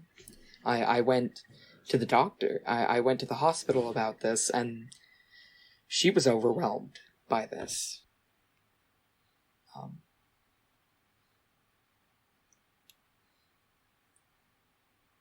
I think Pika pokes you. Like expecting something, but like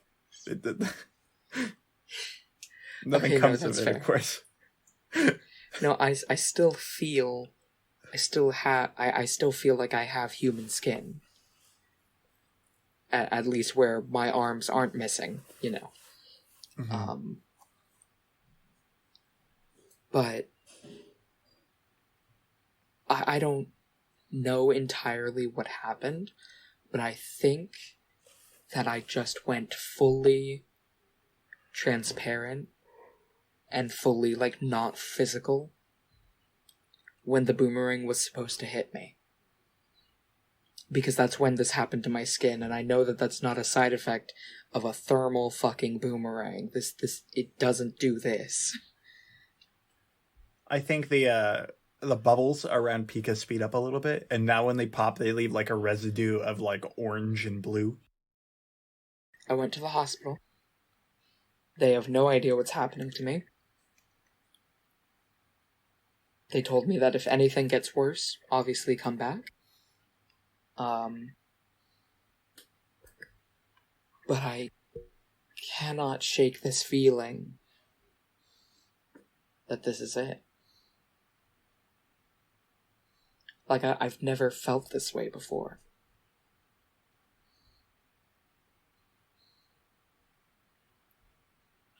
How do the visualizations around you change as you say that? I think they just full on stop. I think there's nothing but darkness. There's just like an empty void behind Kismit. I think Pika just starts pacing back and forth in the small little area that he can. But I do not believe he has anything to say. The main reason I wanted to tell you this is because I didn't want it to be a surprise. Like, I'm not looking for pity, and I'm not looking for, like, any luxuries before it happens. I just didn't want it. I didn't want you to have to hear from someone else. I think Pika pauses, sags a little bit, and then nods and goes, Viking burial?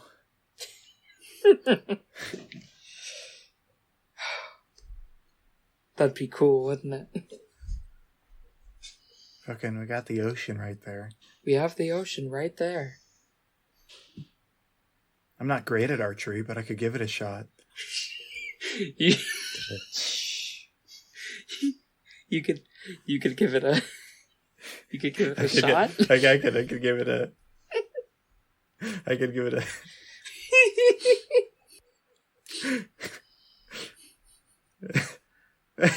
I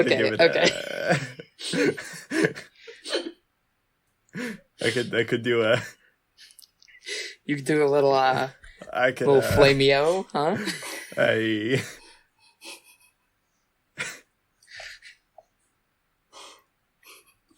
I think that can be that. Maddie's dying. The lack of finishing the sentence. It's just the constant.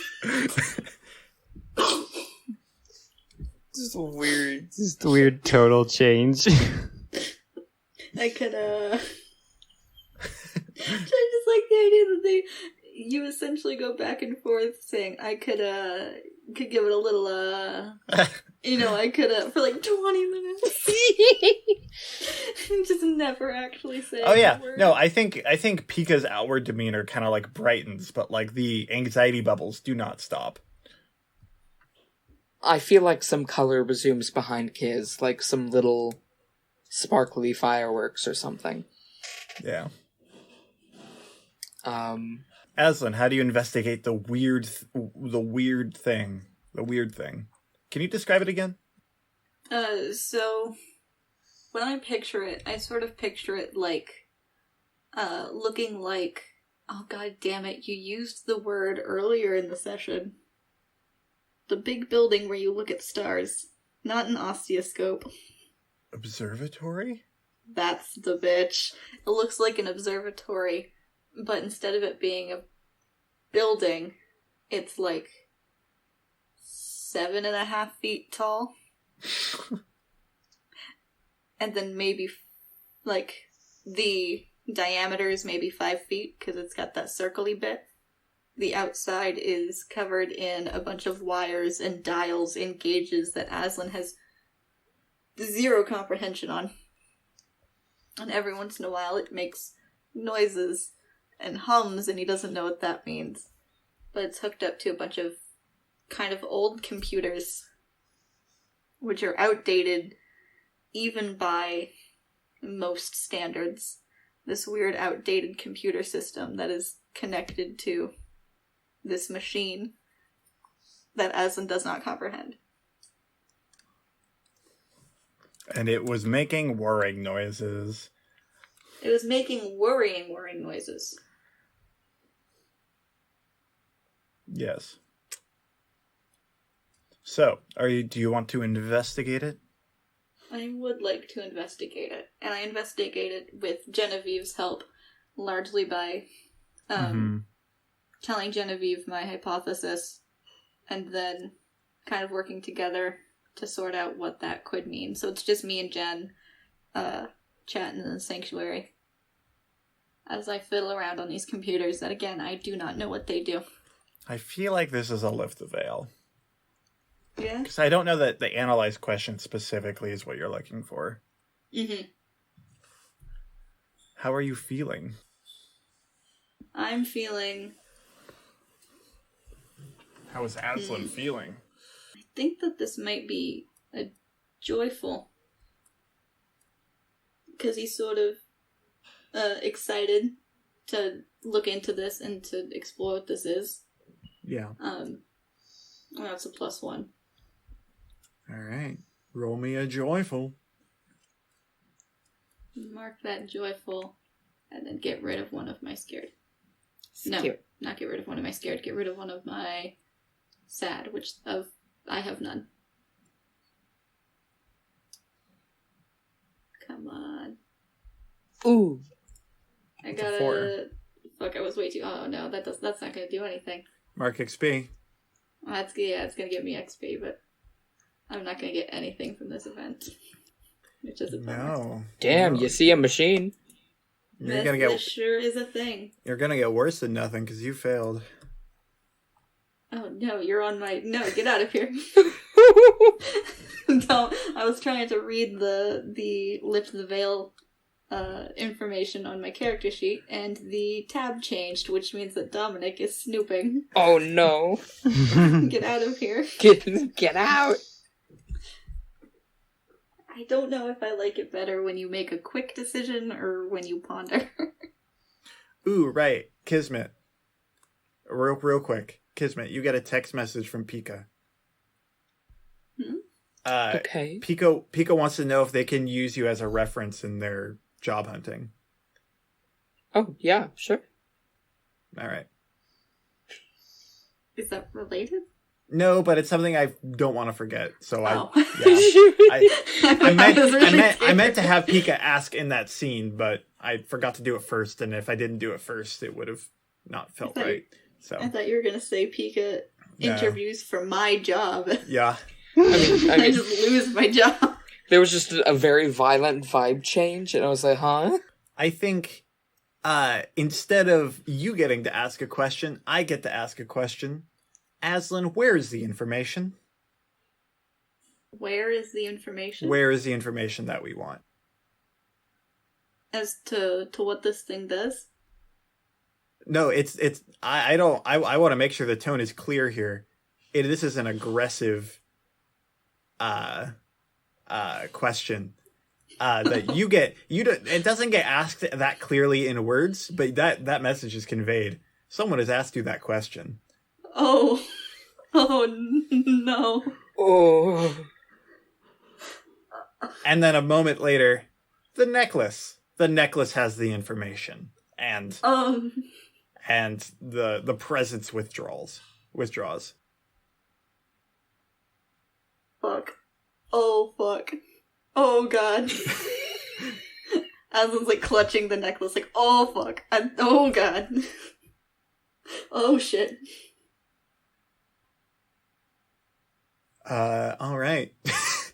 Hey, Aslan, buddy, what the fuck just happened? Aslan is leaving the room. Aslan is going to his office and is just gonna slam the door and just not leave the office for a few hours. He's not cowering. This is research. Oh. Damn it. Yeah, he was joyful too. That was a pivot. So yeah. I think some indefinite amount of time later, probably a little bit later, so that you have a chance to calm your nerves, Aslan, though I don't know if you have.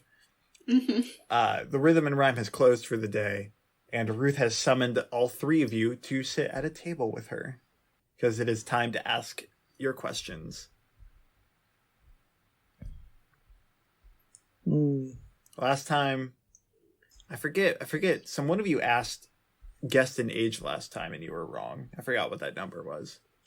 200, I want to say. Yeah, 200 was wrong.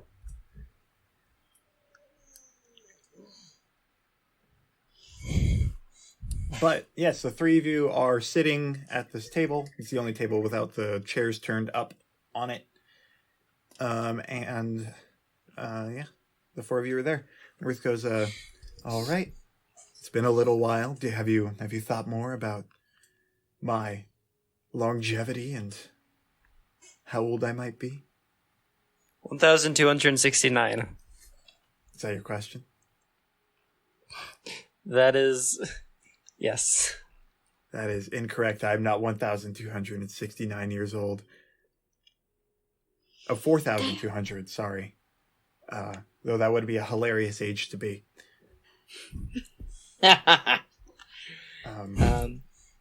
Did 420 survive? How could it not?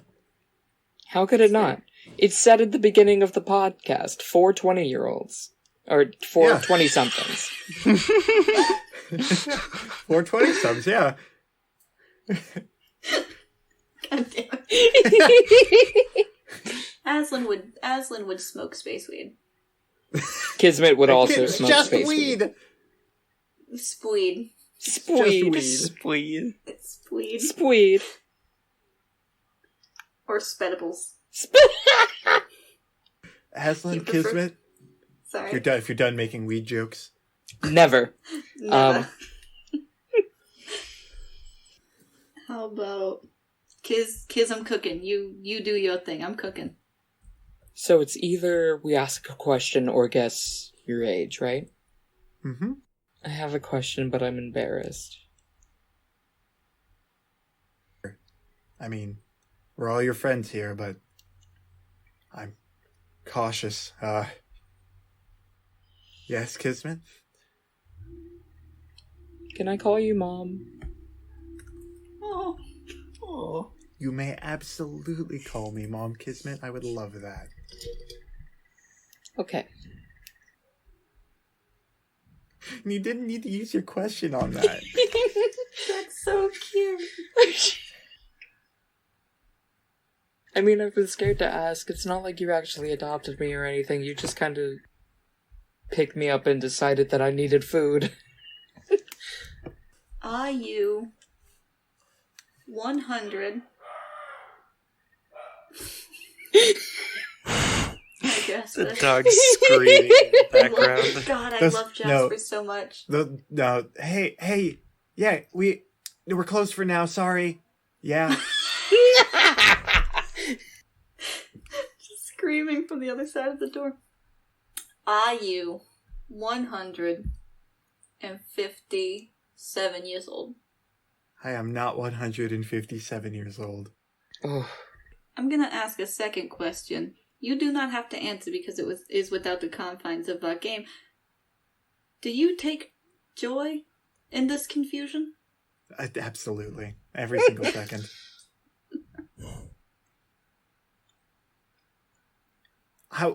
What are you supposed to...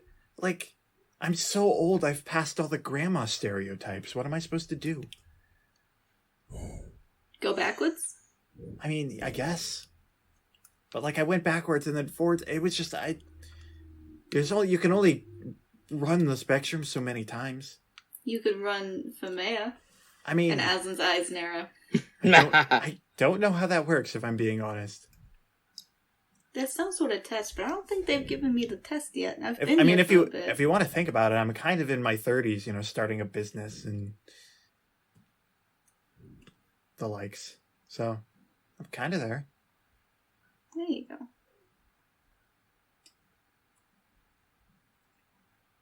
Aslan munches on a little baby tomato. Though, if you have to know, yes, I am qualified to be an elected official. Of course you are. You're probably the only one in this place. Can't remember the name of it now. the rhythm and rhyme? Well, yes. She's definitely the only one I would trust in with any sort of government importance in this building. Oh, yeah. Like, Novus. We live in Novus. That's where we are. I mean, there are plenty of people who can pass the test. I haven't been called on yet, which is statistically improbable, but whatever. Do you think they took you off the list because you're like an assassin? They might have. Big sigh. Oh well, it's probably boring, busy work anyway. Probably. Can't even tell I'd probably nobody have to to get discounts. I'd probably have to turn it down anyway. I couldn't leave the rhythm and rhyme. So you can't have another job while you're the mayor. No, that's not for mayor. That's just for, elected. That's just for official. So can the mayor have two jobs? No one fucking knows who the mayor is, Aslan. Maybe. Well, I know, but there must be some sort of requirement that we're aware of. If there is, I don't know it. Damn it. There must be, some process in which you can learn. Do I have to become a government official to figure out who this goddamn mayor is? I know some government officials. Do you know any government officials who might be able to help me on my way? I don't know. I can reach out, see what they say. I would appreciate that. If the secret has remained this long, they'll probably be pretty cagey about it. I don't know. Well, maybe they'll be overconfident.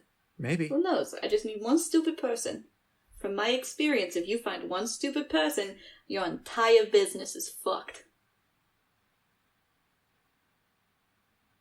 And there's always one idiot.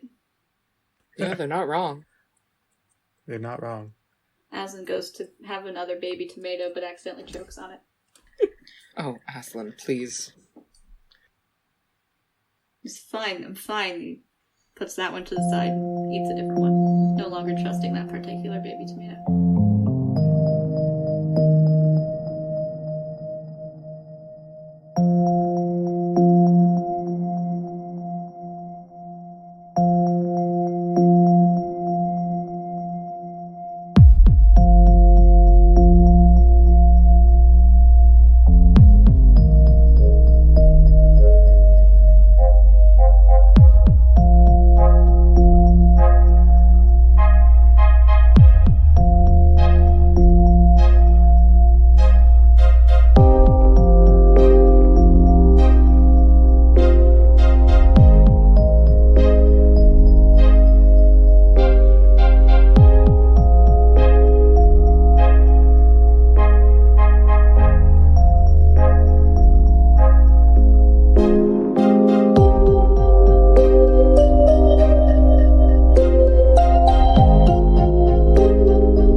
6 was played by Destiny.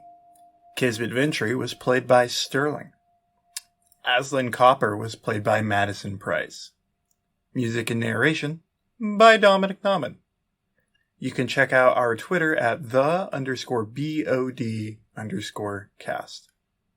If you enjoyed the show, positive reinforcement, a review or follow of some kind, depending on your service of choice, would mean a lot to us and motivate me to keep spending too many hours planning, playing, and producing the show.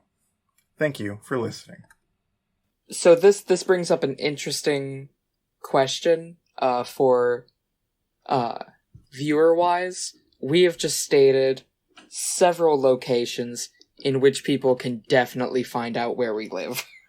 I can cut that. That's not a problem. Wonderful. Just making sure.